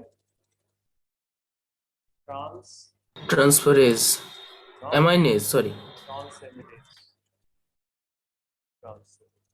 तो आप यहाँ पे रखो, इधर लिख लो ग्लूटामिक एसिड, इधर लिख दो आप सपोज, क्या लिख रहे हो बच्चे, किसका इंटरमीडिएट है ये, या आप इंटरमीडिएट मत बोलो, इंड प्रोडक्ट बोल लो, end product of glycolysis. Glycolysis का कितने कार्बन होते हैं, 3 कार्बन। 3 कार्बन। तो ये बच्चे बन जाएगा, बाकी एनर्जी का देख लेना, एनर्जी तो लगेगी, बिना एनर्जी के काम थोड़ी होगा, ठीक है। ये बन जाएगा आपका एलानिन प्लस अल्फा कीटो, तो वापस से वही हो जाएगा ना, अल्फा कीटो ग्लूटारिक एसिड। नीचे लिखा ग्लूटारिक एसिड, ठीक है। ये तो वापस से बन जाएगा ना एलानिन, तो ये एक टाइप का मिल गया आपको। एक और एग्जांपल अगर मैं दे दूं, ग्लूटामिक एसिड प्लस सपोज कर लो मैं ले लूं ऑक्जेलो एसिटिक एसिड। ऑक्जेलो एसिटिक एसिड तुमको पता होना चाहिए कितने कार्बन कंपाउंड है, 4 carbon. 4 carbon. This is the, you can say that this is the last intermediate of इस Krebs ये cycle, साइकिल। Krebs cycle, ठीक है। तो ये आपका बना देगा बच्चे एस्पार्टिक एसिड। बाकी अल्फा की तो ग्लूटारिक एसिड बचेगी, लिख दो, लिखूं ना लिखूं, अल्फा की तो ग्लूटारिक। कोई डाउट है क्या, नहीं होना चाहिए बच्चे, ठीक है। ध्यान में रखना कि इसी तरह से अदर कीटो एसिड पे अमाइनो ग्रुप ग्लूटामेट से जो उसका अमाइनो ग्रुप है वो अदर कीटो एसिड्स पे ट्रांसफर होता रहेगा और डिफरेंट अमाइनो एसिड्स बच्चे बनते रहेंगे। जब तुम फर्दर हायर क्लासेस पे पहुंचोगे तो तुम देखोगे कि जो डिफरेंट अमाइनो एसिड, चूंकि ये डिफरेंट टाइप के आपके ऑर्गेनिक एसिड से बने हैं, कीटो एसिड से बने हैं, तो इनको ग्रुपिंग किया गया है कि ये पाइरुवेट फैमिली का है, ये ऑक्जेलोएसिटेट फैमिली का है। इस तरह से उनको क्या किया गया है, क्लासिफाई किया गया, ठीक है। मतलब कि पाइरुवेट से और भी कई सारे बनते हैं, एलिन से फिर जैसे सिस्टीन बन गया, ग्लाइसिन बन गया, इस तरह के और भी सारे बनते हैं, ठीक है। तो आपसे कई बार पूछ सकता है सीजीएस जैसे सिस्टीन, ग्लाइसिन एंड वो फैमिली मतलब अमाइनो एसिड है, उनका उनकी फैमिली किस फैमिली से बिलोंग करता है, तो आप बोलोगे पाइरुवेट। क्यों पाइरुवेट बोल रहे हो, क्योंकि इसका जो जिस बेसिकली ऑर्गेनिक एसिड से बना है, कीटो एसिड से बना है, वो पाइरुवेट। पाइरुवेट एसिड तो है। इस अभी नहीं है, आगे क्लासेस में जब हर क्लासेस पे पहुंचोगे, वेदर इट इज बीबीएस और सिंपली ग्रेजुएशन, दोनों में मिलेगा। तो ये तो हो गया, तो ये तो अभी डिफरेंट टाइप के आपके अमाइनो एसिड बने। अब क्या है कि चूंकि सारा काम कहाँ पे हो रहा है, रूट में हो रहा है, इसको रूट से तो different parts of the plant पे पहुंचाना पड़ेगा, क्योंकि नाइट्रोजन का हाँ source सर। है, ठीक है। तो जब ये आप उसको different parts of the plant में पहुंचाओगे, अब आप चीजों को ले ही जाना चाहते हो नीचे से ऊपर की तरफ, रूट से different parts of the plant, बदर स्टेम, लीफ, रूट्स, जहां पे भी, ठीक है। तो आप थोड़ा सा जब मेहनत उतनी ही करनी है तो आप एक्टिव, ठीक है। तो आप चाहोगे कि एक मॉलिक्यूल के ऊपर नंबर ऑफ नाइट्रोजन कंटेंट क्या हो जाए, बढ़ जाए, मतलब नाइट्रोजन टू कार्बन रेशियो क्या हो जाए, इंक्रीज हो जाए, इंक्रीज कर जाए। तो उसके लिए एक तीसरा प्रोसेस है, दैट इज कैटालाइटिक एमाइडेशन। कैटालाइटिक एमाइडेशन मैंने कल भी शायद डिस्कस किया था कि आपके जितने भी अमाइनो एसिड्स हैं उसमें से 2 अमाइनो एमाइड्स एसिड्स में आपके चेंज हो जाता है। एमाइड, ठीक है।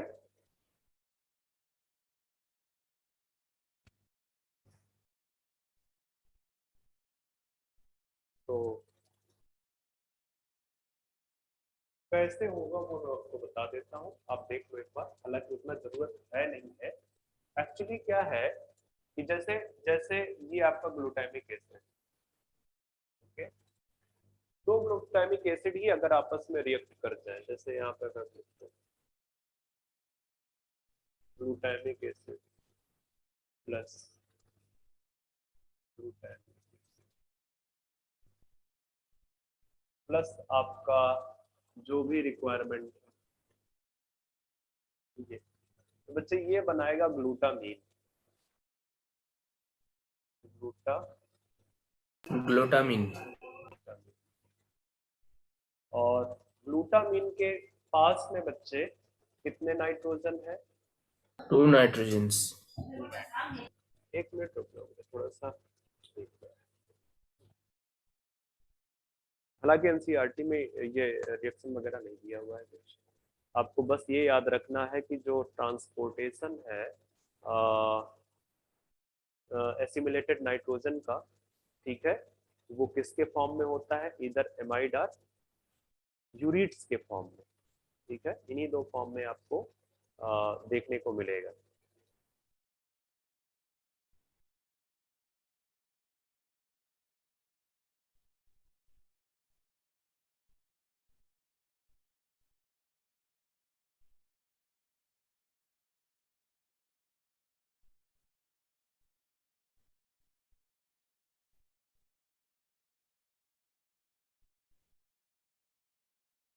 तो इसमें भी उतना कंटेंट दिया नहीं है।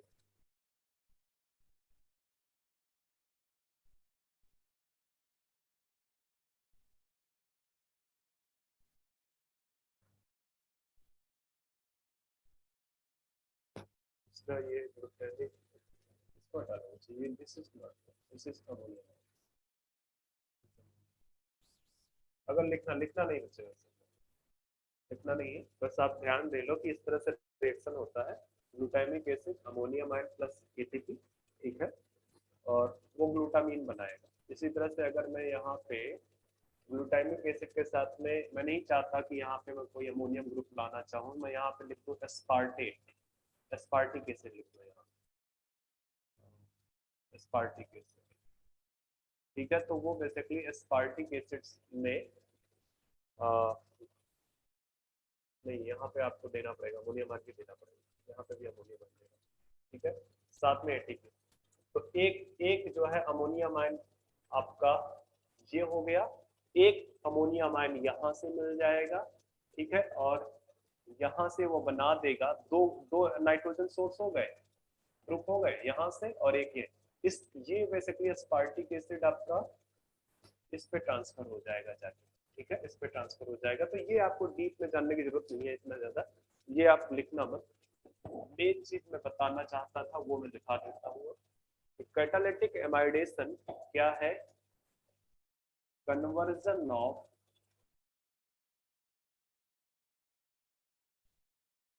Amino acid in the form of amide for transportation of nitrogen from, इसको लिखना है, from root to other parts of plants, ठीक है, पार्ट्स ऑफ लेग्यूमिनस प्लांट, या ऐसे प्लांट जहाँ पे रूट नड्यूल बनता है, leguminous.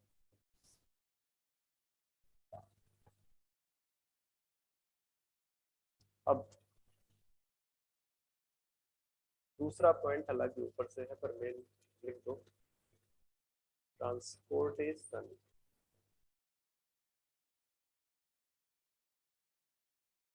Transportation of assimilated nitrogen, assimilated nitrogen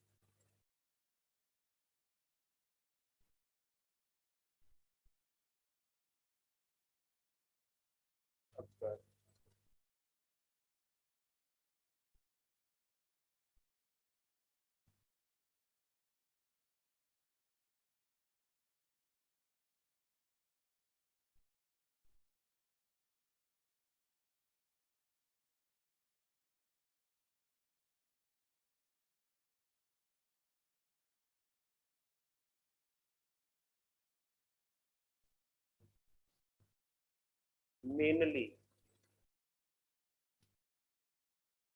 in the form of amide,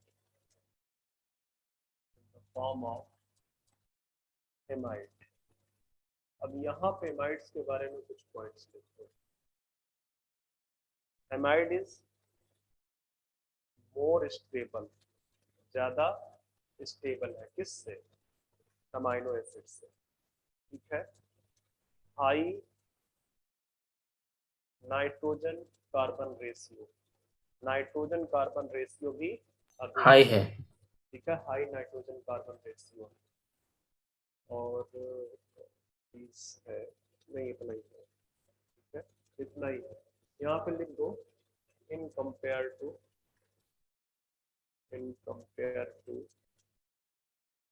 amino acid, amino acid के कंपेयर मोर स्टेबल है, ज्यादा नाइट्रोजन कार्बन रेशियो है। अच्छा, एमाइड्स के एग्जांपल लिख दो बच्चे, asparagine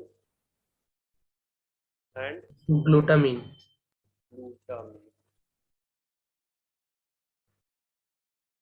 especially in some plants,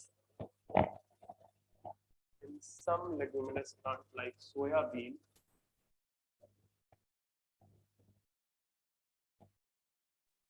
तो वो अमाइड के एग्जाम्पल में पहला वाला क्या है? एस्पराजीन, एस्प्रा, ASPRAGIN, in some leguminous plant. For example, ध्यान रखना है, इसका एग्जाम्पल बड़ा इंपॉर्टेंट है। सोयाबीन एनसीईआरटी का है, ठीक है।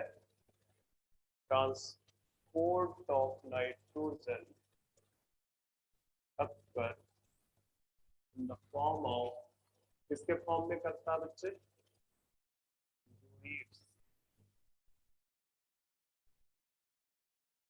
यूरेट्स। ये एग्जाम्पल एनसीईआरटी में दिया है, भूलना मत। यूरेट्स में भी क्या है? High nitrogen to carbon ratio. एक एग्जाम्पल मैं बता देता हूँ, एग्जाम्पल हालांकि एनसीईआरटी में दिया नहीं, तो तुमसे कभी पूछेगा भी नहीं। एक्चुअली यूरेट्स बच्चे, ये क्या लिखा हुआ है? सिट्रुलिन, ठीक है, सिट्रुलिन। कुछ गड़बड़ है इसलिए पूछ रहा हूँ। सिट्रुलिन, NIN लिख गया था, सिट्रुलिन लिख गया था, ये सिट्रुलिन है, ओके। तो ये एक्चुअली जो यूराइड्स होते हैं, ये क्या बोलोगे कि they are acyl derivatives of urea. अगर आप यूरिया का फार्मूला केमिस्ट्री के बच्चे हो, आपको पता होगा NH2CO NH2, एक नाइट्रोजन ये, दूसरा नाइट्रोजन, और वो एसाइल डेरिवेटिव्स है क्या? यूरेट्स। तो मतलब इसके अंदर आपको हाई नाइट्रोजन कंटेंट दिख जाएगा। तो जैसे एस्प्राजीन में देखोगे आप, एस्प्राजीन एंड ग्लूटामीन का, तो एक में मैं बहुत श्योर नहीं हूँ, मुझे याद नहीं है इस समय, एक में आपको जो है क्या कहते हैं, 2 नाइट्रोजन तो दोनों में है, पर एक में 2 नाइट्रोजन बाई 2C है और एक में 2 नाइट्रोजन बाई 5C है। मतलब नाइट्रोजन बाई कार्बन का रेशियो शायद एस्प्राजीन में ये है एंड ग्लूटामीन में ये है, शायद, मैं थोड़ा श्योर नहीं हूँ, बट इतना दिया नहीं है तो आपको फर्क नहीं पड़ेगा।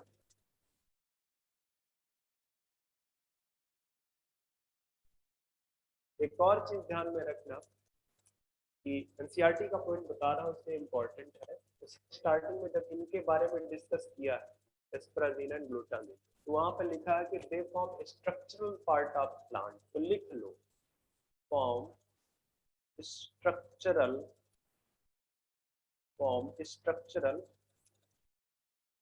Part of plants.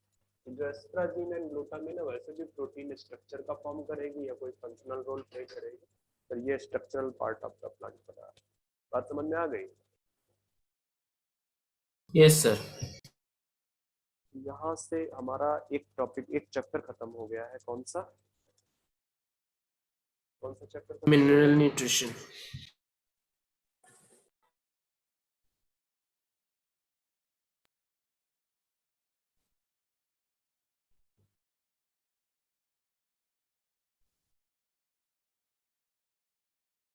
चलो अब आगे बढ़ते हैं।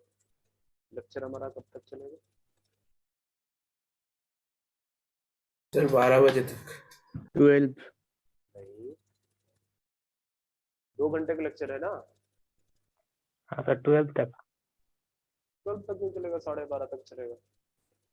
हाँ, आपने लेट किया था, 10:30 बजे शुरू हुआ था। 10:30 से ही चलेगा।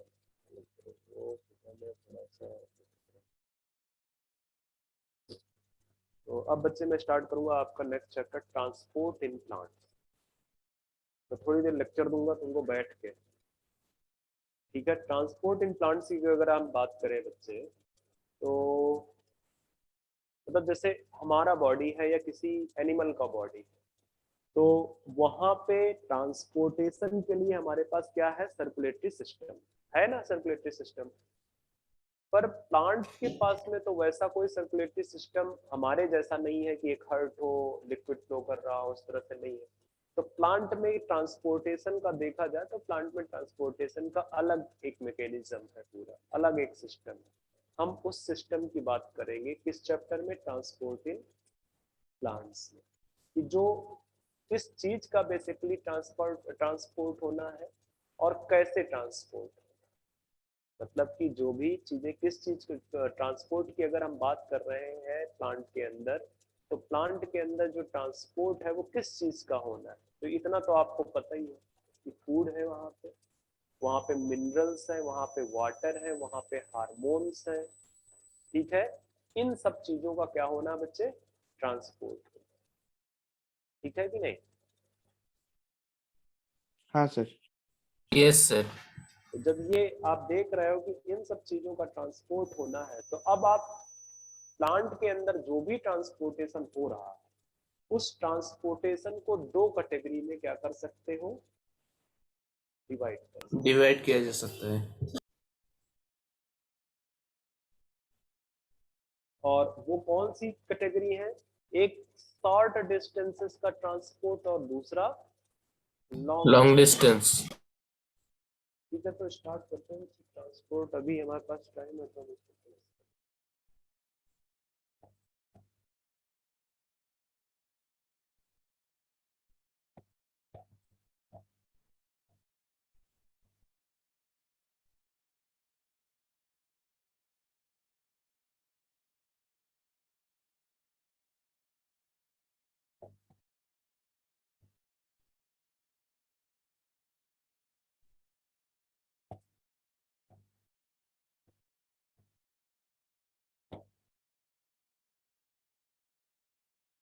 ट्रांसपोर्ट।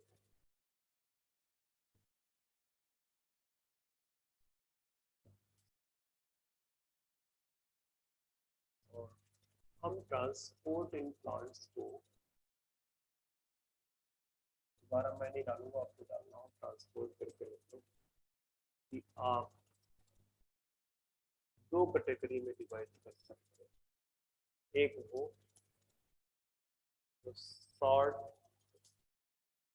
डिस्टेंसेस ट्रांसपोर्ट, आपको ध्यान में रखना पड़ेगा। आप ये एक्चुअली नहीं बोल सकते हो कि हाँ भाई जाइलम एंड फ्लोएम से ट्रांसपोर्ट हो रहा है, ठीक है। वो तो लॉन्ग डिस्टेंस का ट्रांसपोर्ट हो रहा है ना जाइलम एंड फ्लोएम से। जो शॉर्ट डिस्टेंसेस का ट्रांसपोर्ट है उसको आप कैसे देखोगे, ठीक है। दैट मीन्स कि आप कैटेगराइज करोगे short distances transport and long distance transport. जो शॉर्ट डिस्टेंसेस ट्रांसपोर्ट है बच्चे, वो आपको ध्यान दो कि सेल टू सेल हो सकता है, या इस तरह से इसको आप कैटेगराइज कर दो।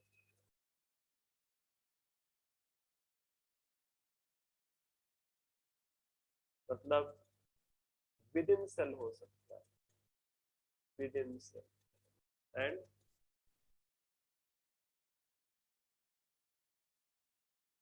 Cell to cell. Intercellular type. एक और भी चीज बोल सकते हो यहाँ पे, जैसे बोल दो आपकी इंट्रा, ये तो आपका इंट्रा सेलुलर, और ये आपका हो गया इंटरसेलुलर। एक और कैटेगरी आप निकाल सकते हो, मैं अभी थोड़ा आगे बढ़ा बीच में कर सकता था, समय ध्यान नहीं आया मेरा, ठीक है। इंटरसेलुलर, इसमें एक और कैटेगरी का हो जाएगा। कौन सा कैटेगरी बच्चे? जैसे आप देखो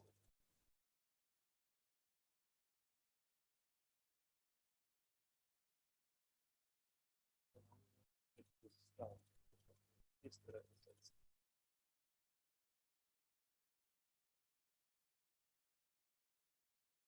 सपोज कर लो एक टिश्यू है, टिश्यू में ये सेल्स पाई जा रही है, टिश्यू में क्या पाई जा रही है बच्चे? सेल्स। तो अगर सेल के अंदर ही ट्रांसपोर्ट होना, सेल के अंदर ही ट्रांसपोर्ट होना, तो ये क्या कहलाएगा बच्चे? इंट्रासेलुलर, मतलब within the cell transport, ठीक है। Within the cell transport आपका डिफ्यूजन से भी हो सकता है, और एक और प्रोसेस है बच्चे, क्या? साइक्लोसिस। साइक्लोसिस क्या है? Cytoplasmic streaming.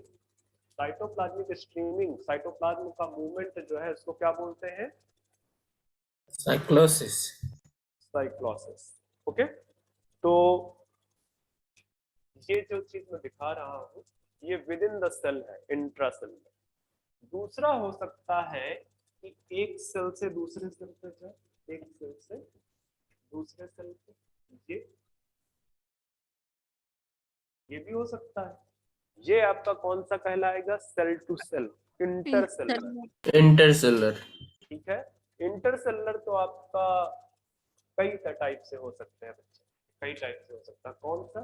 वो आपका डिफ्यूजन भी हो सकता है, सिंपल, वो फैसिलिटेटेड डिफ्यूजन भी हो सकता है, और वो आपका ऑस्मोसिस। ये बच्चे सिंपल डिफ्यूजन की कैटेगरी पे नहीं आ जाएगा क्या? हाँ हाँ एक्टिव हाँ, ट्रांसपोर्ट उसका आ उसका जाएगा, अंदर भी आ जाएगा। एक्टिवली भी हो सकता है, एक्टिवली हो सकता है। Yes sir. ठीक है। अब तीसरा है, यहाँ पे मैं जब रोक के रखा था आपको, तीसरा हो सकता है कि फ्रॉम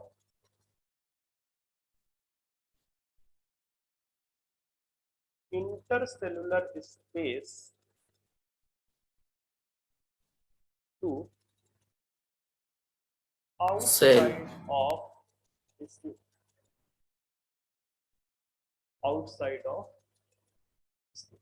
ये इंटरसेलुलर स्पेस है आपका, ये क्या है? इंटरसेलुलर स्पेस है।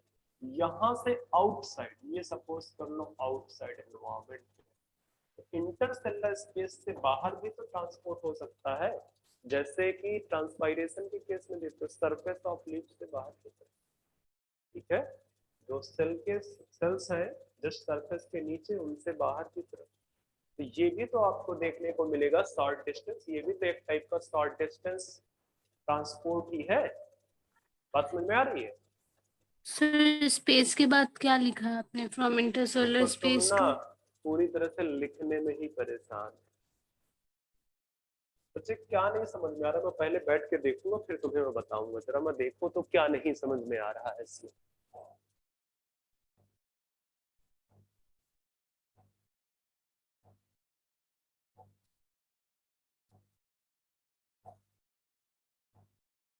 ये लिखा तो है बच्चे कितना, from intercellular space to outside of tissue. नहीं समझ में आ रहा है? Yes sir. फिर क्या दिक्कत हो रही बेटा? बहुत सर छोटा थोड़ा लिखा हुआ बड़ा करके लिखिए ना। है। जिंदगी मेरी खत्म करने का पूरा सोच बैठे। चलो, from intercellular space to outside of tissue. Actually क्या है ना कि अगर तुम मेरी लैंग्वेज जो मैं बोल रहा हूँ उसको ध्यान से सुनो तो तुमको समझ में आए, पर तुम्हारा ध्यान कंप्लीटली कहाँ पे है? लिखने में। यही तो समस्या है, मैं जो सर ये समझा माइक रहा से हूँ। बहुत प्रॉब्लम होता है सर, बहुत धीरे आवाज अभी भी धीरे आ रही है? आता है, इसीलिए प्रॉब्लम। अभी भी सर धीरे आ जब रही आप है? फेस नीचे कर बात, नहीं आती है आवाज, बट जब बोल तो धीरे हो जाती है। पता नहीं बच्चे क्या स्टोरी है, मुझे तो नहीं समझ में आ रहा कुछ। चलो खैर, देखो मैंने यहाँ पे भी आपको बता दिया है, और उस चीज को तो कम से कम समझने की कोशिश करो कि this is the intercellular space. और मैं बोल रहा हूँ कि from intercellular spaces to outside the tissue, ये यहाँ पे लिखा हुआ है मैंने, तो जब मैंने उसको समझा दिया तो इतना दिक्कत नहीं होना चाहिए। चलो खैर, कोई दिक्कत नहीं। तो ये चीज आपने देख ली कि शॉर्ट डिस्टेंसेस ट्रांसपोर्ट में कौन कौन सी कैटेगरी आपको देखने को मिल रही है, within the cell, cell to cell, and from intercellular spaces to outside of the tissue. जैसे कि आपको कब देखने को मिलता है ये चीज, ट्रांसपिरेशन के दौरान, ठीक है। चलो, वैसे अगर आप साइटोप्लाज्मिक स्ट्रेनिंग में देखोगे, साइक्लोसिस जो है एक रोटेशनल होती है, एक सर्कुलर होती है, बट उतना डिफरेंस नहीं देखता है, आप इतने पे कंसंट्रेट करो। अब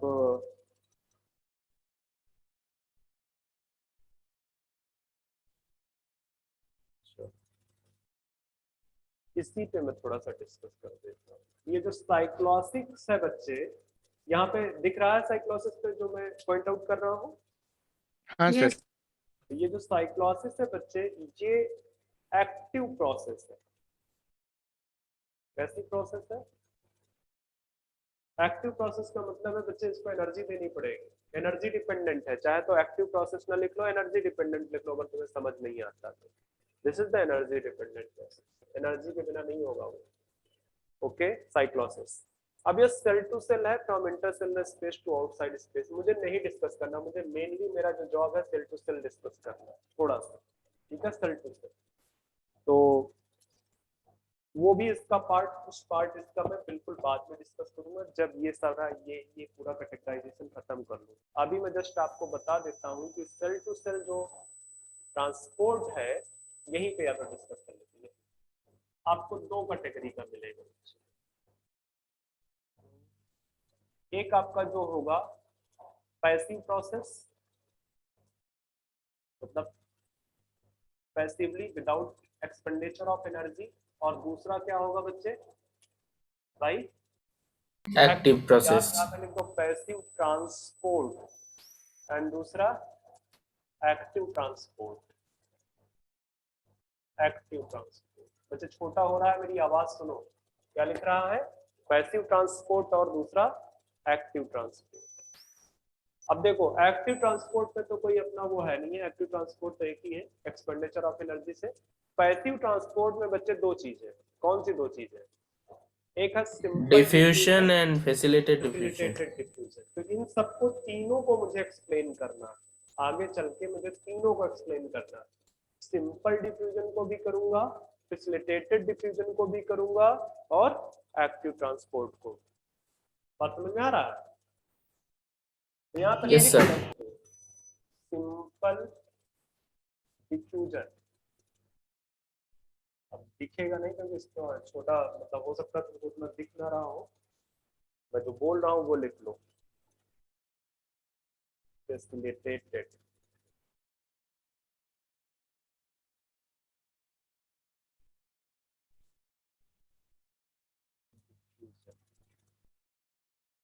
स्पेस नहीं है ना यहाँ पे, बड़ा लिख देगा।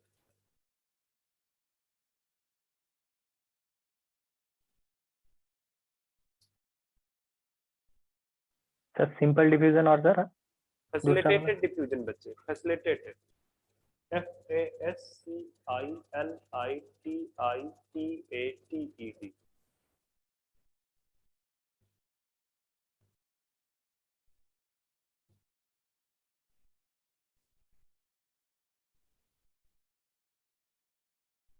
यहाँ से शॉर्ट डिस्टेंसेस ट्रांसपोर्ट की कहानी हमने खत्म कर ली है थोड़ा सा। अब थोड़ा लॉन्ग डिस्टेंस ट्रांसपोर्ट की बात करेंगे, फिर पढ़ेंगे next topic water relation.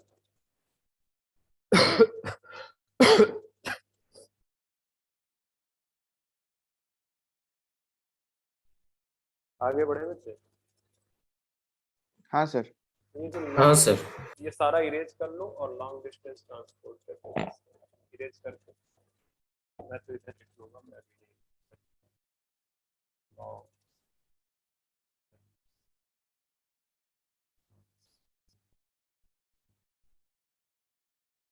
Long distance transport is known as also known as क्या?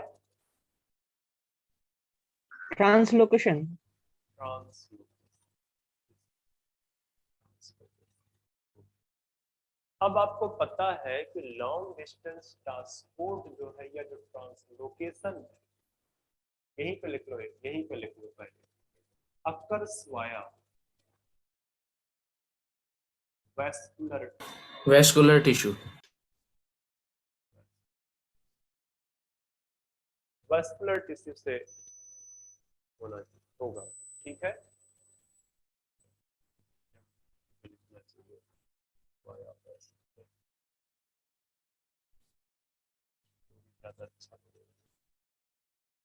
वैस्कुलर टिश्यू आपको पता है दो, कौन सा? जाइलम। Xylem and phloem. अब मुझे 1 मिनट दो यार, पहले चलो इसको पूरा कर लेता हूँ, मेरा मार्कर खत्म हो गया यार। ठीक है, जाइलम। अच्छा, जाइलम का फ्लो बच्चे ध्यान रखना, जाइलम का फ्लो बच्चे कैसा है? यूनिडायरेक्शनल। यूनिडायरेक्शनल। जाइलम का फ्लो यूनिडायरेक्शनल, जबकि फ्लोएम का फ्लो बच्चे कैसा है? Multi directional. By directional. By directional बोलो, सही कह रहे हो आप, मल्टी डायरेक्शनल वाले में तो बाई डायरेक्शनल बोलो, क्योंकि एनसीईआरटी में टर्म यूज हुआ है बाई डायरेक्शनल। ठीक है, multi directional is equally good, not bad at all. ठीक है, तो जाइलम में फ्लो जो होगा वो यूनिडायरेक्शनल होगा, फ्लोएम में आपका बाई डायरेक्शनल होगा। जाइलम से किन चीजों का मूवमेंट होता है? Water and minerals. मिनरल्स। और फ्लोएम से फूड। Food materials, photosynthesis. अच्छा, फूड क्या है? सर वही सर। सुक्रोज। हार्मोन्स। यहाँ पे भी आप हार्मोन्स बोल सकते हो, यहाँ पे भी आप हार्मोन्स बोल सकते हो। For example auxin. तो ये चीज कि ध्यान में रखना, इस तरह के मूवमेंट होंगे फूड हार्मोन्स के।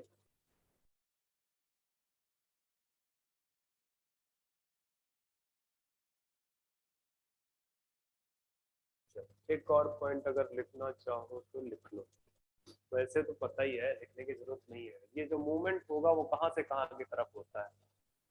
Root to shoot system. और ये जो है आपका, मैं एक टर्म यूज कर रहा हूँ, सोर्स। सोर्स मतलब जहाँ पे सिंथेसिस हो रही है, किसकी? फूड की, photosynthesis. Food synthesis. Source to sink. Sink. ठीक है, जहाँ पे रिक्वायर्ड है उसको सिंक बोलते हैं, जहाँ पे हो रही है सिंथेसिस फोटोसिंथेट की उसको सोर्स बोलते हैं। तो सोर्स टू सिंक होगा बाई डायरेक्शन। तो ये हो गया आपका लॉन्ग डिस्टेंस ट्रांसपोर्ट। तो अभी के लिए फिलहाल हम आएंगे शॉर्ट डिस्टेंस ट्रांसपोर्ट।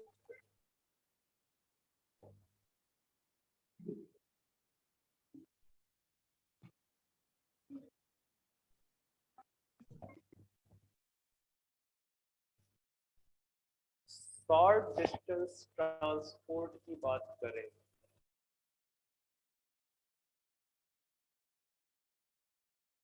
तो हमको यहाँ पे पढ़ना है बच्चे वाटर रिलेशन।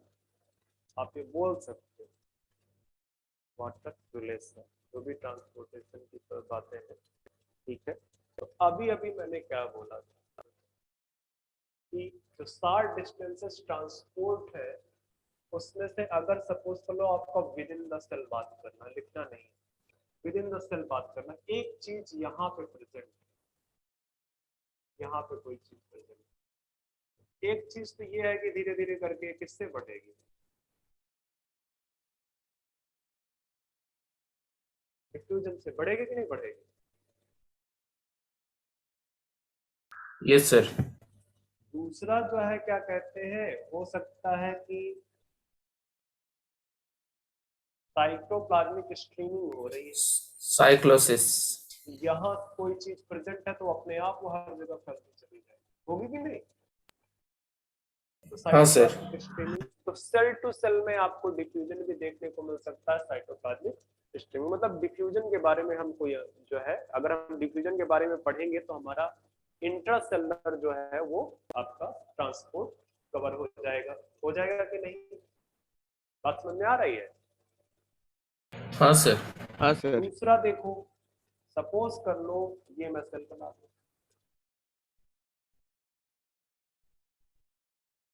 ये सेल आपस में इंटरकनेक्टेड, ये सेल आपस में इंटरकनेक्टेड, ठीक है। तो यहाँ पे जो है ट्रांसपोर्ट होगा, यहाँ पे जो ट्रांसपोर्ट होगा वो कौन सा होगा? वाया पैसिव और एक्टिव प्रोसेस। तुम्हारा अलग ही दिमाग चल रहा है। Within the cell. Intercellular Cell. Transport, अच्छा वो वाला। Intercellular transport, okay.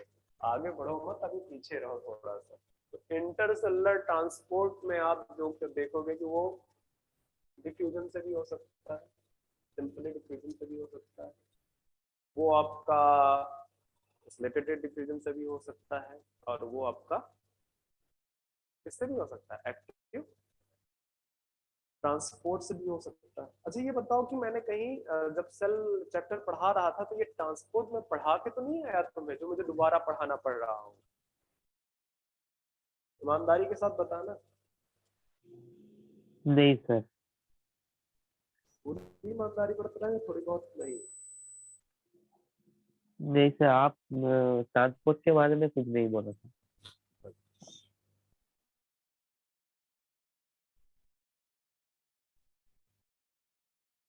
चलो बच्चों तो पढ़ाना ही पड़ेगा।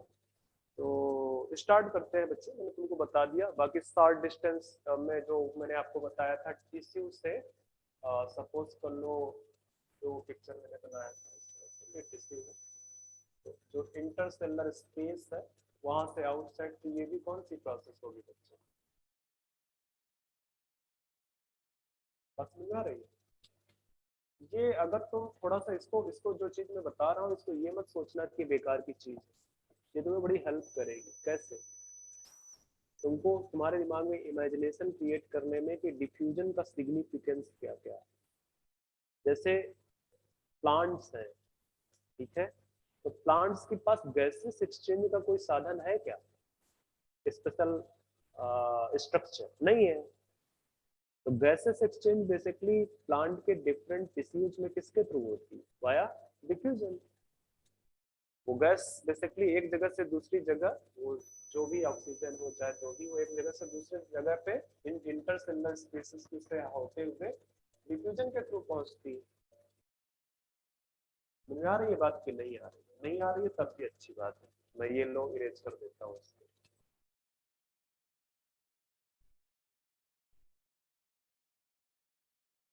तो मैं लूंगा 2 मिनट का गैप और मैं फिर इसके बाद स्टार्ट करूंगा। मुझे बता दो टाइम कितना हुआ है। बता दो, चाय भी नहीं दे के गए, पता नहीं कौन सी मीटिंग में बिजी है। सर 12:13 में आए अभी। क्लास कब तक है? 12:30। 12:30 तक। चलो फिर स्टार्ट करते हैं।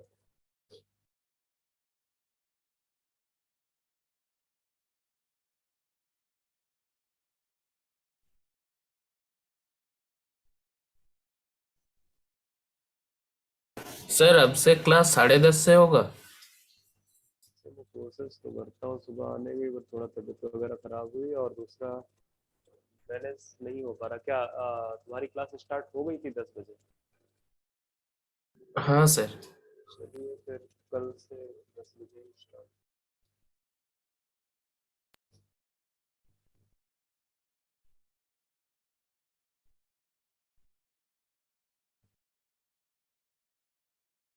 थोड़ा सा रिलैक्स फील हो रहा है, अदरवाइज 5-6 दिन से मेरी तबीयत ही काफी खराब। तो शॉर्ट डिस्टेंसेस ट्रांसपोर्ट हम स्टार्ट करने जा रहे हैं, ठीक है, ध्यान दो मेरी तरफ। तो जो शॉर्ट डिस्टेंसेस ट्रांसपोर्ट है बच्चे, तो इनमें हम